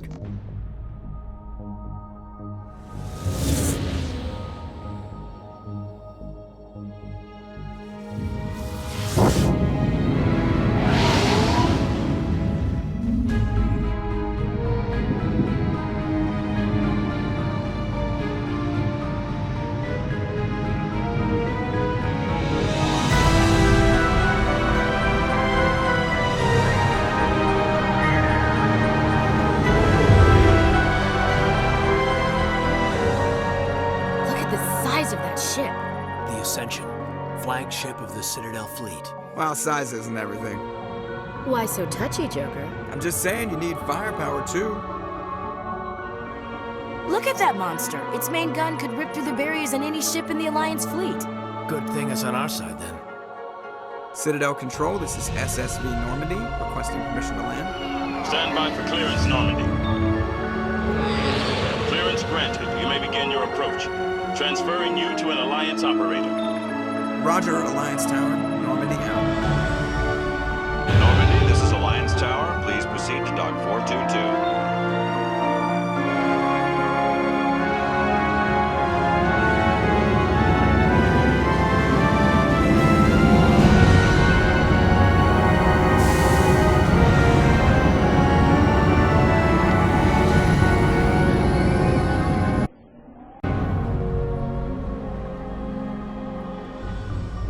This is an outrage! The Council would step in if the Geth attacked a Turian colony? The Turians don't found colonies on the borders of the Terminus systems, Ambassador. Humanity was well aware of the risks when you went into the Traverse. What about Saren? You can't just ignore a rogue Spectre. I demand action! You don't get to make demands of the Council, Ambassador. Citadel Security is investigating your charges against Saren. We will discuss the CSEC findings at the hearing, not before. Captain Anderson, I see you brought half your crew with you. Just the ground team from Eden Prime, in case you had any questions. I have the mission reports. I assume they're accurate? They are. Sounds like you convinced the Council to give us an audience. They were not happy about it. Saren's their top agent. They don't like him being accused of treason. Saren's a threat to every human colony out there. He needs to be stopped. The Council has to listen to us. Settle down, Commander. You've already done more than enough to jeopardize your candidacy for the Spectres. The mission on Eden Prime was a chance to prove you could get the job done. Instead, Nihilus ended up dead and the beacon was destroyed. That's Saren's fault, not his. Then we better hope the CSEC investigation turns up evidence to support our accusations. Otherwise, the Council might use this as an excuse to keep you out of the Spectres. Come with me, Captain. I want to go over a few things before the hearing. Shepard, you and the others can meet us at the Citadel Tower, top level. I'll make sure you have clearance to get in. And that's why I hate politicians.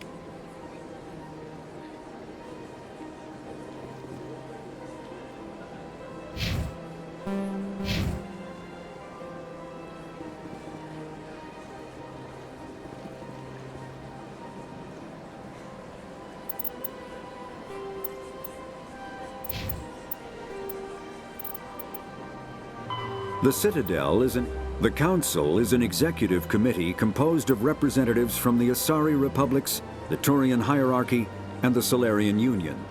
Though they have no official power over the independent governments of other species, the Council's decisions carry great weight throughout the galaxy.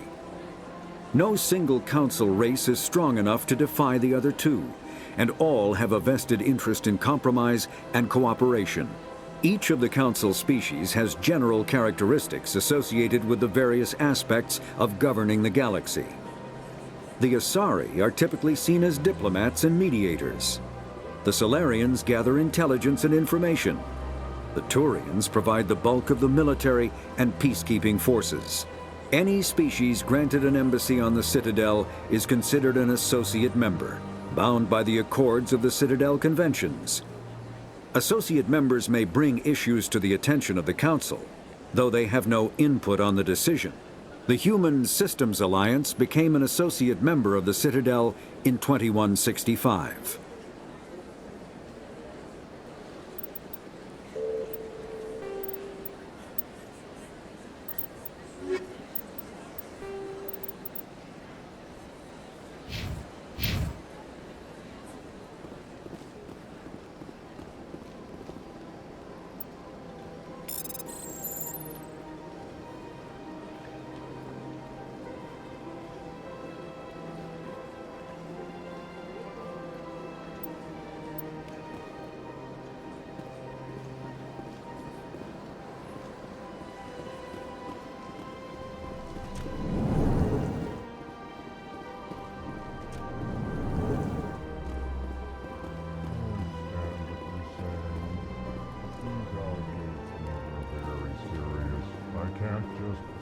This is serious.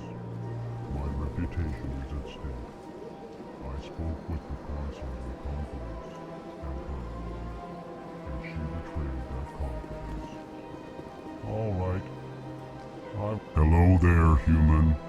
Sincere apology, but I am here on business and cannot be distracted right now. You seem distressed. Is there something I can do to help? Alarmed response. You overheard that, did you? This is all going so wrong, and it is the Asari consort's fault. She's the one who started all this. What did this Asari do to get you so upset? I cannot speak more about this problem. It is too sensitive. Suffice it to say, she has compromised my authority as a diplomat. Where can I find this Asari consort? She is across the bridge from here. Her offices are easy enough to spot. Good day, human.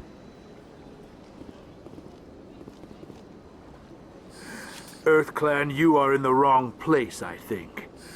Your ambassador is next door in the large office. Chastising remark. Don't be so rude, Den. At least introduce yourself. I am Din Korlak, Volus ambassador. Is there something I can do for you, EarthClan? What is this place? You are in the embassy for the Volus and the Elcor. Your ambassador is next door, in his own office. In this shared space, I aid my fellow Volus when I'm not being interrupted. I'd like to know more about the Volus. I'm sure our history and culture would bore you, EarthClan. Actually, I would like to know more about your history. My people came to the Citadel shortly after the Asari and Solarians had discovered it. We were instrumental in establishing a standardized galactic economy. However, despite our long association with the Citadel and our many contributions to galactic society, we still do not hold a seat on the Council. Tell me about Volus culture. We are tribal by nature, but our ways are not violent. We barter and trade our lands and tribe members in order to increase status. Larger tribes often engulf smaller ones and eventually split again. Our society is very malleable, and our government is always shifting and changing. Since we're not physically adept, we trade our services for protection. What is it you do here? I look out for the best interests of the Volus people. No easy task considering how often we are overlooked by the Council. Chastising rebuke, Den. The Council favors your species greatly. You are naive. The EarthClan will be invited to the Council long before our species will. Why aren't the Volus or Elcor part of the Council? All species must prove themselves before they join the Council. All but the EarthClans, it would seem. Dismissive. Ignore the Volus ambassador, human. He is incorrect in his assessment. Really? How long have we been waiting? How long do you think we'll continue to wait? Bah, this talk is wasted on the humans. You seem to have a bit of a chip on your shoulder, Din. You humans are new to the Citadel, and yet the Council has granted you great favor. Chastising rebuke, Din. Your species has always been granted many concessions. Volus territory has expanded tenfold since coming to the Citadel. Details. We still have no real say in the decisions that affect Citadel space. Goodbye, Ambassador. Yes, yes. Good day, Earth Clan. Pleased greeting. Human, it is always good to see your kind. I am Ambassador Kalen. Genuine query. Is there something I can do for you this day? Why do you explain what you're about to say? Our people communicate less through words and more through scent and slight movements. Plainly, we discovered our vocal expression was not enough to convey the feelings of our conversations to other species. Why do you bother, Kalen? These Earth Clan don't really care about our ways. Remorseful response, Din. You don't truly believe that, and if you do, I am very sorry for you. Tell me more about your species. Genuine enthusiasm. I delight in telling the history of my people. It is agreeable to share our culture with others. Tell me about the history and origins of the Elcor. The Elcor were just beginning to explore Council space when the Asari first made contact with us. With their help, we discovered the relay closest to our system, and from there the Citadel. Proudly, within one lifetime we established a regular route to the Citadel, and quickly became one of the more active species living on this great station. I'd like to know more about the culture of the Elcor. Frankly, we Elcor prefer the safety and familiarity of our own colonies to the confines of space travel. Our society is built on small, tight-knit groups. Though we are always welcoming to outsiders, our government tends to be very stable. Our people are not very comfortable with sudden changes. What do you do here? Modestly, I work to bring the problems and the requests of the Elcor groups to the attention of the Council. Ha! They only give us these positions to keep us quiet. The Council doesn't care about our races. Chastising rebuke. Your tone is inappropriate, Din. This human is not to blame for your malcontent or your misconceived suspicions. Goodbye, Ambassador. Sincere farewell. Good day to you, human. Enjoy your time on the Citadel.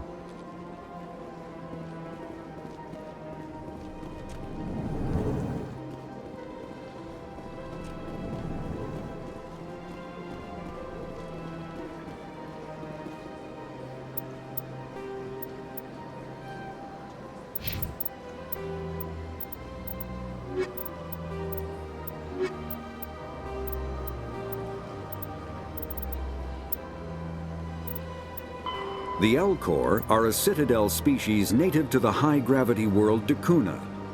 They are massive creatures, standing on 4 muscular legs for increased stability. Elcor move slowly, an evolved response to an environment where a fall can be lethal. This has colored their psychology, making them deliberate and conservative.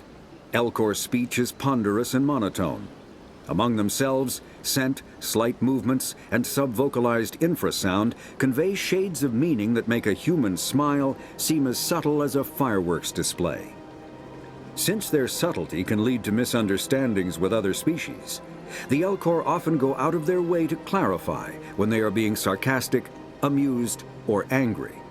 Dakuna's high gravity impedes mountain formation, Most of the world consists of flat, open plains, which prehistoric Elcor wandered across in small family bands.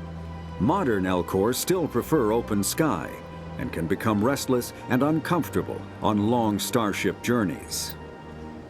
The Volus are a member species of the Citadel with their own embassy, but they are also a client race of the Turians.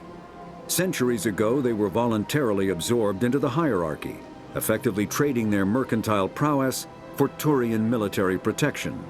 Erun, their homeworld, lies far beyond the normal life zone of its star. However, the world has a high-pressure greenhouse atmosphere that traps enough heat to support an ammonia-based biochemistry. As a result, the Volus must wear pressure suits and breathers when dealing with other species, as conventional nitrogen-oxygen air mixtures are poisonous to them, and in the low-pressure atmospheres tolerable to most species, their flesh will actually split open. Volus culture is tribal, bartering lands and even people to gain status. This culture of exchange inclines them to economic pursuits. It was the Volus who authored the Unified Banking Act, and they continue to monitor and balance the Citadel economy.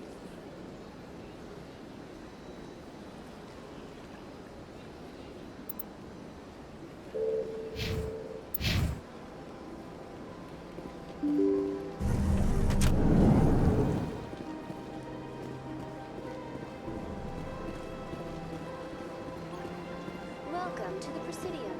Allow me to... Good day, Commander. The human ambassador is up the stairs, first room on the right. You know who I am? Yes, I receive reports on all newly arrived dignitaries and notable people.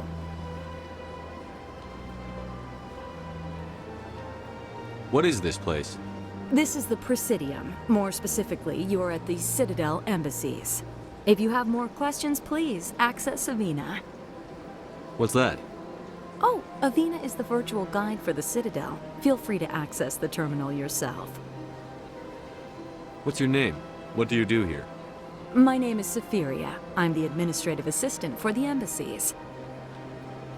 You seem to be distracted. The embassies are the hub of all Citadel politics. When you represent trillions of citizens, it tends to get a little busy. I should be going now. Have a pleasant day.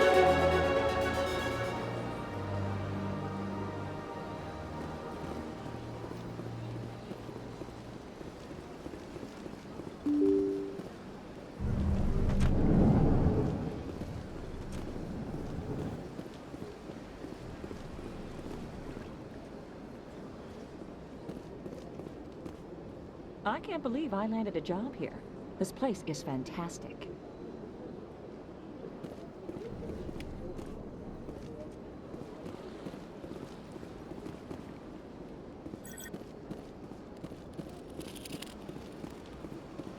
Human, delighted, welcome. It is good to meet you.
Commander Shepard, I didn't expect to see you here.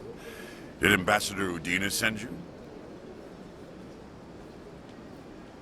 I came on my own. I need information. You humans are always so curious, always sticking your fingers into someone else's pie. Is that the right expression? Never mind. Forget I asked. Was there something you needed, Commander?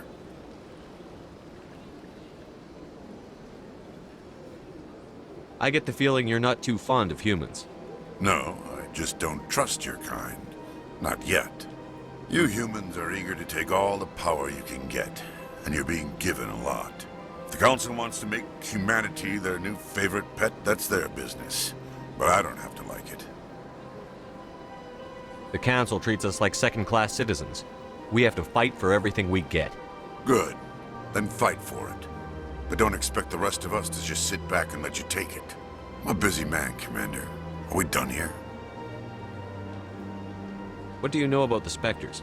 They're the right hand of the Council, or so they like to be called. More like the underhanded side of the Council. What do you have against the Spectres? I can't abide any organization that considers itself above the law.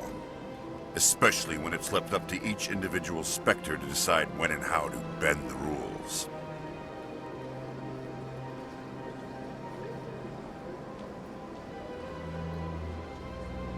Tell me about CSEC. CSEC provides necessary police and security services throughout the Citadel. We're a civilian government agency, though many of our members have had military training. Of course, as the CSEC representative to the Council, I spend most of my time liaising between the two. Tell me about your investigation into Saren. Sorry, Commander. I don't make a habit of giving out details about ongoing investigations. I'll be going now. Goodbye, Commander.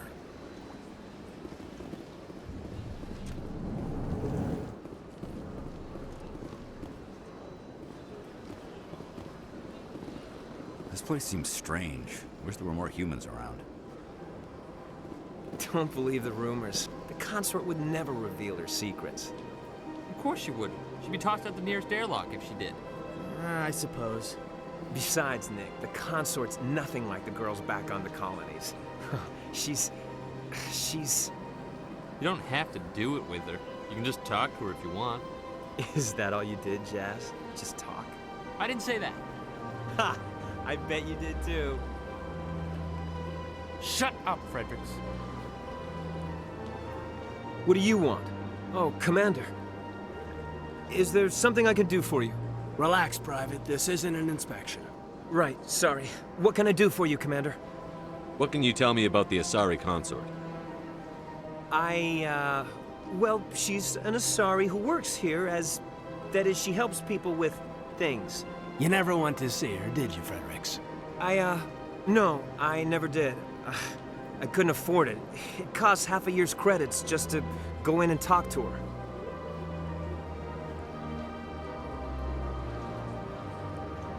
That's fine, Private. Just tell me where to find her. Sure. She's across the bridge from the embassies. Thanks, kid. Have fun. Try not to get into too much trouble. I will. Have fun, that is.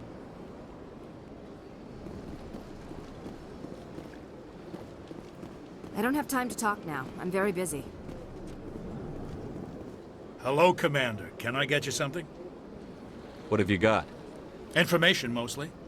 Would you like to know about some points of interest nearby? What's going on around here? Well, you found the embassies. Not much going on here. Across the bridge, you'll find the bank, the Emporium, and Shaira's. If you haven't heard of her, you soon will.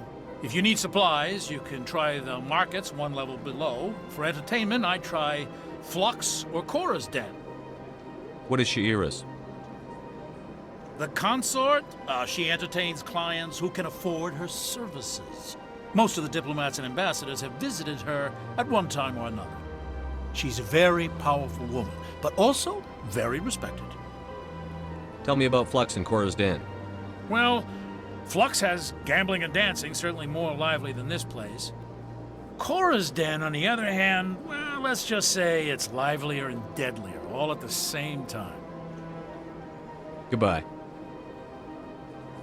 So long, Commander. Have a pleasant day.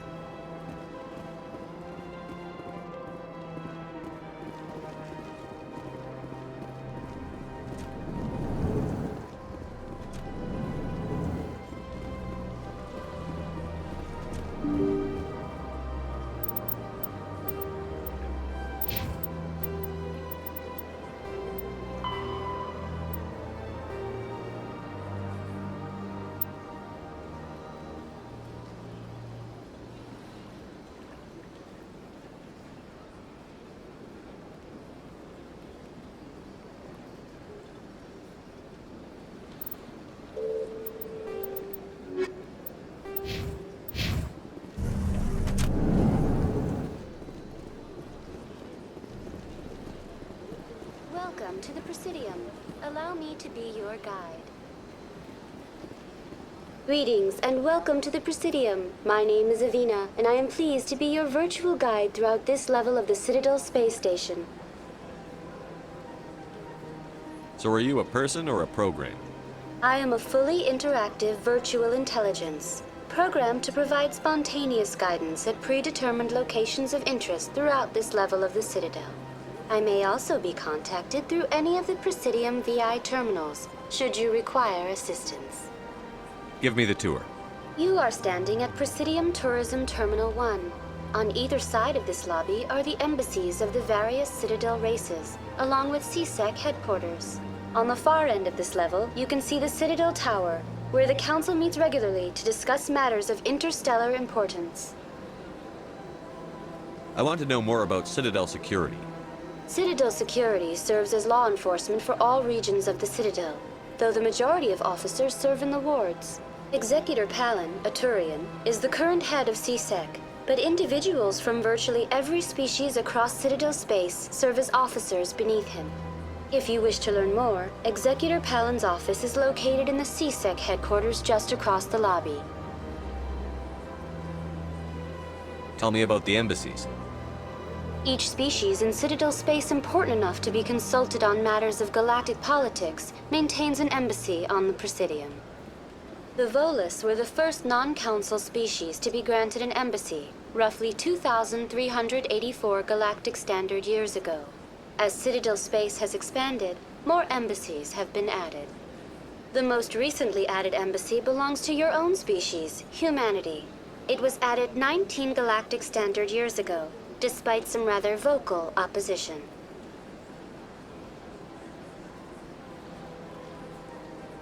How come the Volus were the first species given an embassy? In the early years following the formation of the Council, the Volus were, apart from the Asari and Solarians, the most populous and widespread species in Citadel space. They established many new colonies and trading outposts, and they petitioned the Council for a greater role in determining interstellar policy. In recognition of their work to expand interstellar trade and establish a standardized galactic economy, the Volus were granted an embassy here on the Citadel. Why weren't they made a council race? The Council races have extensive responsibilities. They must provide personnel and ships for the Citadel fleets. They often provide economic aid in times of disaster. It would be unfair to demand such an enormous burden of a species unable to meet these obligations. The embassies allow lesser species to have a voice on the Citadel. That's pretty damn arrogant. I apologize if my personality has offended you. Please submit all formal complaints in writing to the Citadel Tourist and Visitor Board. Why were people trying to keep my species out? Some species felt humanity was given preferential treatment. It often takes a century or more before a new species is granted an embassy. The Council gave a great deal of thought to this matter. In the end, they decided humanity's impact on Citadel space was significant enough to warrant an embassy. Do you agree with their decision? I am not programmed to make that kind of qualified judgment. My code is limited to information and simple interaction simulations. Do you know anything about Spectres? The term Spectre is derived from the branch of Special Tactics and Reconnaissance. Each Spectre agent is handpicked by the Council. Their primary role is preserving galactic stability and resolving volatile situations that cannot be handled through normal political channels. In this role, they are granted extraterritorial rights and jurisdictions. Spectres answer to no law or authority except the Council itself. What can you tell me about the Citadel Council? Originally, the Council consisted of representatives from the Asari and Solarians, the two dominant species in Citadel space. Roughly 1,304 galactic standard years ago, Turians were invited to join the Council in recognition of the role they played during the Krogan Rebellion. Since then, the three Council races have worked together to ensure the peaceful coexistence of the galactic community, while preserving individual autonomy for each species.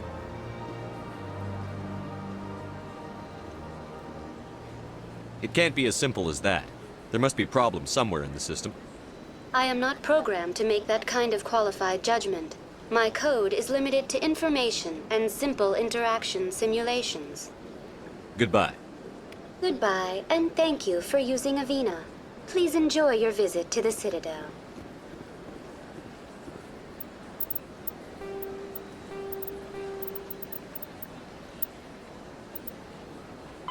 Biotics is the ability. A virtual intelligence is an advanced form of user interface software. VIs use a variety of methods to simulate natural conversation, including an audio interface and an avatar personality to interact with. Although a VI can provide a convincing emulation of sentience, they are not self-aware, nor can they learn or take independent action. VIs are used as operating systems on commercial and home computers. Minimal VI agents are also available. Agents are compact and specialized. Some serve as personal secretaries, filtering calls and scheduling meetings based on user-defined priorities. Others are advanced search engines, propagating themselves across the extranet to collate user-requested data. Commercial VIs in a variety of stock personalities are available at any software retailer. Boutique firms and hobbyists also build unique VIs to personal specification. Although software emulation of living personalities is illegal, reconstructions of famous historical figures are common.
Look at that bug thing over there. Please do not disturb the Keepers. Welcome to Presidium Tourism Terminal 2. You are standing near the base of the Citadel Tower, one of the Presidium's most recognizable and important structures. Behind me is the spectacular Relay Monument, a scale model representation of a Prothean mass relay. To your left is one of the Keepers, the enigmatic caretakers of the Citadel. working on a control panel. You may see Keepers involved in various tasks throughout all levels of the Citadel. We ask that you do not interfere with them in any way. The Keepers are essential to the smooth operation of the Citadel. Obstructing their daily work will result in harsh penalties, including incarceration and rehabilitation. Tell me about the Relay Monument. Discovered by the Asari who first arrived at the Citadel, the Relay Monument is one of the station's most interesting and controversial features. What is the meaning behind this striking piece of art? Is it a tribute to Prothean vanity? A reminder of their conquest of the galaxy through mass relay technology? Or perhaps it is a symbol of unity, a Prothean acknowledgement that the relays would eventually lead other species here to the Citadel. No one can say for sure, making the Relay Monument a favorite topic of discussion among academics and scholars.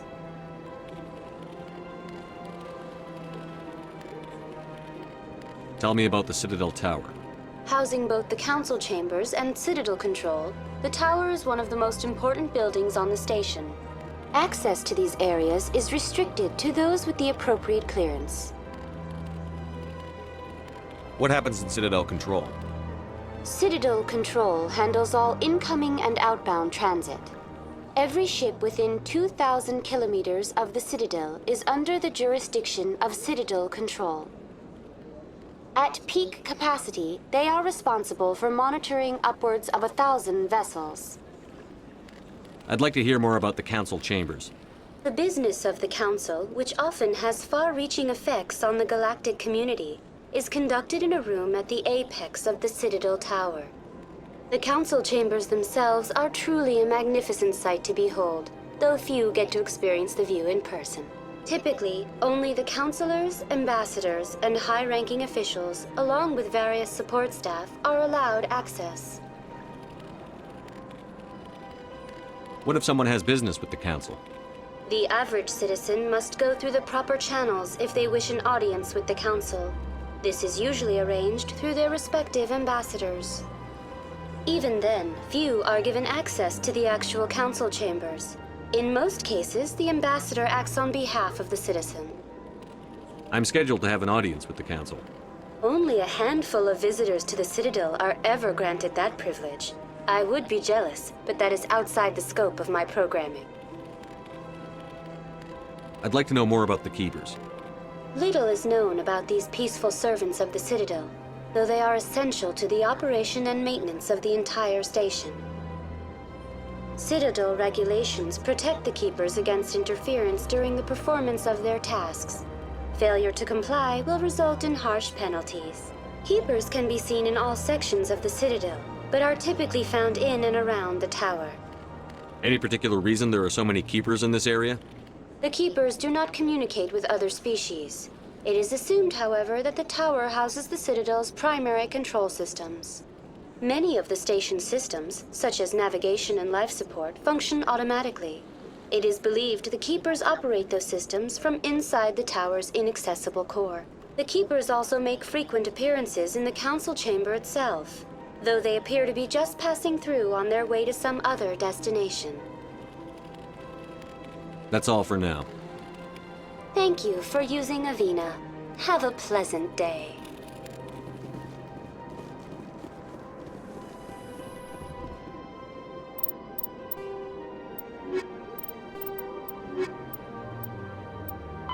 The Elcor, when the Asari discovered the Citadel, they also discovered the Keepers, a docile, multi-limbed insect race that seemingly exists only to maintain and repair the great Prothean station. Early attempts to communicate with or study the Keepers were failures, and it is now illegal to interfere with or impede Keeper activity. Because they are completely non-threatening, Keepers have become virtually invisible to everyone else. Similarly, they seem indifferent to other species, except for their tendency to help new arrivals integrate themselves into the Citadel. No matter how many Keepers die due to old age, violence, or accident, they maintain a constant number. No one has discovered the source of new Keepers, but some hypothesize they are genetic constructs. biological androids created somewhere deep in the inaccessible core of the Citadel itself.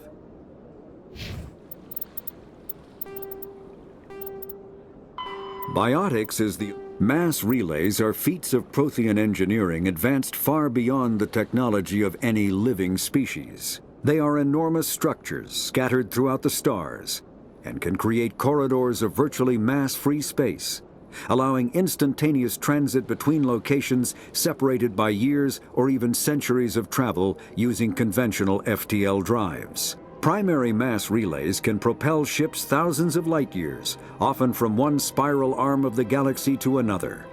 However, they have fixed one-to-one connections. A primary relay connects to one other primary relay and nowhere else. Secondary relays can only propel ships across a few hundred light years. However, they are omnidirectional. A secondary relay can send a ship to any other relay within its limited range. There are many dormant primary relays whose corresponding twins have not yet been located. These are left inactive until their partner is charted, as established civilizations are unwilling to blindly open a passage that might connect them to a hostile species.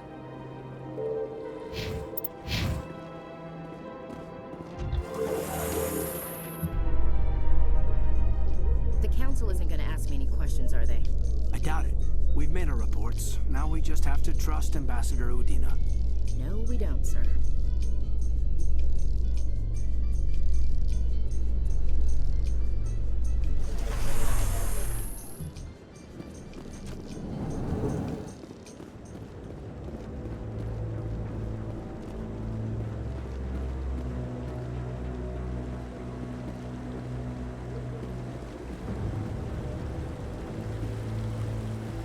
Saren's hiding something. Give me more time. Stall them. Stall the Council? Don't be ridiculous. Your investigation is over, Garrus.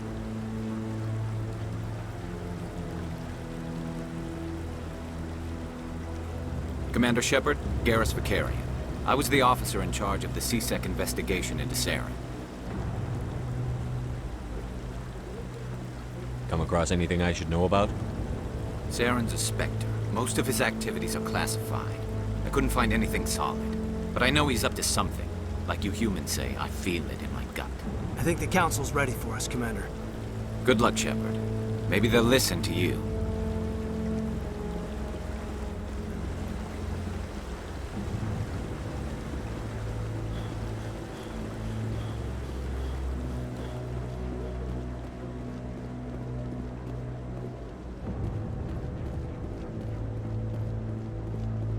Don't be ridiculous. The Volus won't be joining the Council for years. I'm not so sure. The humans are making a strong push.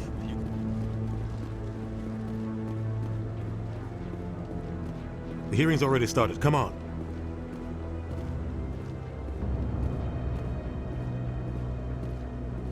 The Geth attack is a matter of some concern, but there is nothing to indicate Saren was involved in any way. The investigation by Citadel Security turned up no evidence to support your charge of treason. An eyewitness saw him kill Nihilus in cold blood. We've read the Eden Prime reports, Ambassador. The testimony of one traumatized dock worker is hardly compelling proof. I resent these accusations. Nihilus was a fellow Spectre and a friend. That just let you catch him off guard. Captain Anderson, you always seem to be involved when humanity makes false charges against me. And this must be your protege, Commander Shepard, the one who let the beacon get destroyed. The mission to Eden Prime was top secret. The only way you could know about the beacon was if you were there. With Nihilus gone, his files passed on to me. I read the Eden Prime report. I was unimpressed. But what can you expect from a human? Saren despises humanity. That's why he attacked Eden Prime. Your species needs to learn its place, Shepard. You're not ready to join the Council. You're not even ready to join the Spectres. He has no right to say that. That's not his decision. Shepard's admission into the Spectres is not the purpose of this meeting. This meeting has no purpose. The humans are wasting your time, Counselor, and mine. You can't hide behind the Council forever. There is still one outstanding issue. Commander Shepard's vision. It may have been triggered by the beacon. Are we allowing dreams into evidence now? How can I defend my innocence against this kind of testimony? I agree. Our judgment must be based on facts and evidence, not wild imaginings and reckless speculation. Do you have anything else to add, Commander Shepard? You've made your decision. I won't waste my breath.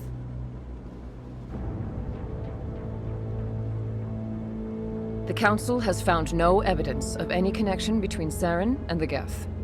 Ambassador, your petition to have him disbarred from the Spectres is denied. I'm glad to see justice was served.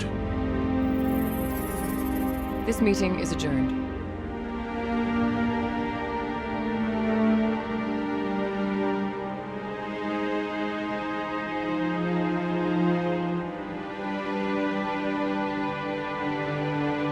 It was a mistake bringing you into that hearing, Captain. You and Saren have too much history. It made the Council question our motives.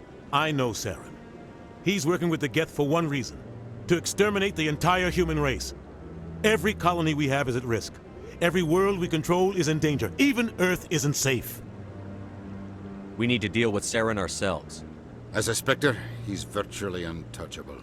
We need to find some way to expose him. What about Garrus, that C-Sec investigator? We saw him arguing with the Executor. That's right. He was asking for more time to finish his report. Seems like he was close to finding something on Saren. Any idea where we could find him? I have a contact in C-Sec who can help us track Garrus down. His name is Harkin. Forget it. They suspended Harkin last month, drinking on the job. I won't waste my time with that loser. You won't have to. I don't want the Council using your past history with Saren as an excuse to ignore anything we turn up. Shepard will handle this. I'll take care of it. I need to take care of some business. Captain, meet me in my office later. Harkin's probably getting drunk at Cora's Den. It's a dingy little club in the lower section of the wards. Maybe there's another way to find evidence against Saren. You should talk to Barla Vaughn over in the financial district. Rumor has it he's an agent for the Shadow Broker. The Shadow Broker? An information dealer. Buys and sells secrets to the highest bidder. I've heard Barla Vaughn's one of the top representatives. He might know something about Saren, but his information won't come cheap. You and Saren have a history. What happened? About 20 years ago, I was part of a mission in the Skillian Verge. I was working with Saren to find and remove a known terrorist threat. Saren eliminated his target, but a lot of people died along the way, innocent people. And the official records just covered it all up. But I saw how he operates. No conscience, no hesitation. He'd kill 1,000 innocent civilians to end a war without a second thought. Killing innocents doesn't end wars, it causes them. I know how the world works, Commander. Sometimes you're forced to make unpleasant decisions, but only if there's no other way. Saren doesn't even look for another option. He's twisted, broken. He likes the violence, the killing. And he knows how to cover his tracks. Our ambassador doesn't seem to get along with the Council. He's just frustrated. The Council's always preaching that we need to be part of the galactic community. But for them, it's a one-way street. They want us to expand and settle unstable regions like the Skillian Verge and the Attican Traverse. But when we run into trouble, they don't want to help us out. Everyone knows it's only a matter of time until we get a seat on the Council. The ambassador just thinks it should happen sooner rather than later. And I agree. Maybe they'd let us join the Council if we were more willing to cooperate with the other species. Of course they would. If we did everything they told us to, they'd love to have us on the Council. But it wouldn't be much of a deal for us. I understand their side. They don't want us dominating the Council. It's founded on cooperation and alliances. But we have to look out for our own interests too. Who cares if we get a seat on the Council? What's the big deal? If the Council passes a ruling on an interstellar matter, we have to follow it. We don't have the fleets or political allies to defy them. Once we get a seat on the Council, we'll be able to influence those rulings, protect our own interests, No more jumping through hoops whenever we want something. Take this mess we're in now. If humanity had a seat on the Council, we'd just send the Citadel fleet out to take care of Saren and his Geth. Problem solved. You don't think much of Harkin. The guy joined C-Sec about 20 years ago. He's been an embarrassment to our species ever since.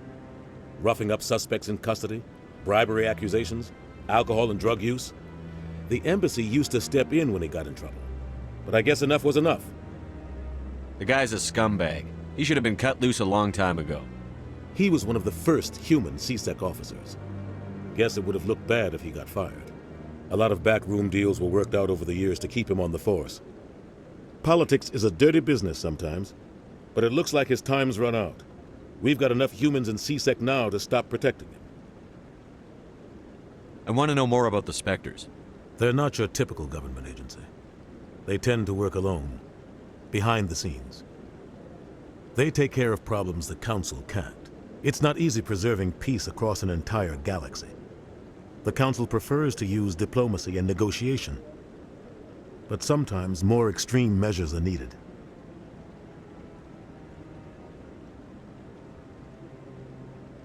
How do they decide who becomes a Spectre? You can't just apply to join. There's no training program. Spectres aren't made. They're born. The Council's always looking for exceptional individuals, people who can get the job done, like you. They've been watching you for years. They see something in you. They want you on their side. Nihilus was supposed to give them a final recommendation, but with him gone, things are still up in the air. What's their command structure like? There is no command structure. Each Spectre answers directly to the Council. Sometimes they're sent on specific missions. Other times, they act on their own. They tend to operate outside the law, do whatever it takes to accomplish their goals. The Council just turns a blind eye. Spectres have a lot of power, Shepard. They sound like shadow operatives. Everything about them is classified. We don't even know how many there are. The latest Alliance estimate puts their numbers under 100. But the Council couldn't do its job without them. They're the Citadel's top agents, the last line of defense, the final option before open war. The entire galaxy respects and fears them. If a Spectre shows up, you know something big is about to happen.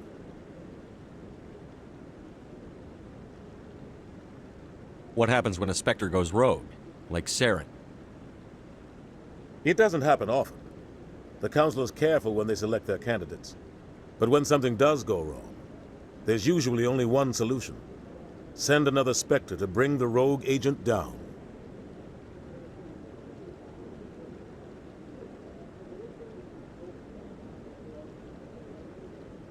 Tell me more about the Shadow Broker. He's a necessary evil of galactic politics. Buying and selling information is a part of the game, and the Shadow Broker just happens to be the best player on the field. Always sells to the highest bidder. Doesn't get involved in politics, doesn't pick sides. A simple system, but it works. He's not a threat to anyone, not directly. He's just a resource we can use, or she is. Or maybe they are. Nobody really knows. You and Saren have a history. What About happened? 20 years ago. But I saw how he operates. No conscience. No hesitation. He'd kill 1,000 innocent civilians to end a war. Tell me about Barlavon. He specializes in moving large sums of money without leaving a paper trail. A financial genius. Doesn't do anything illegal, but he knows all the loopholes. He's got an impressive client list. Ambassadors, diplomats, Spectres. That's probably why the Shadow Broker uses him.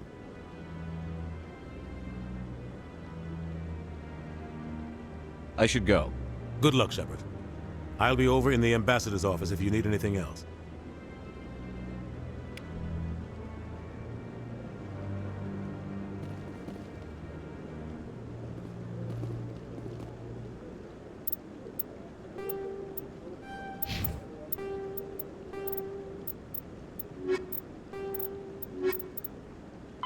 The Asari, the second species to join the Citadel, the Salarians are warm-blooded amphibians with a hyperactive metabolism. Salarians think fast, talk fast, and move fast. To Salarians, other species seem sluggish and dull-witted. Unfortunately, their metabolic speed leaves them with a relatively short lifespan. Salarians over the age of 40 are a rarity. The Salarians were responsible for advancing the development of the primitive Krogan species to use as soldiers during the Rachni Wars. They were also behind the creation of the genophage bioweapon the Turians used to quell the Krogan rebellions several centuries later. Salarians are known for their observational capability and non-linear thinking. This manifests as an aptitude for research and espionage. They are constantly experimenting and inventing, and it is generally accepted that they always know more than they are letting on.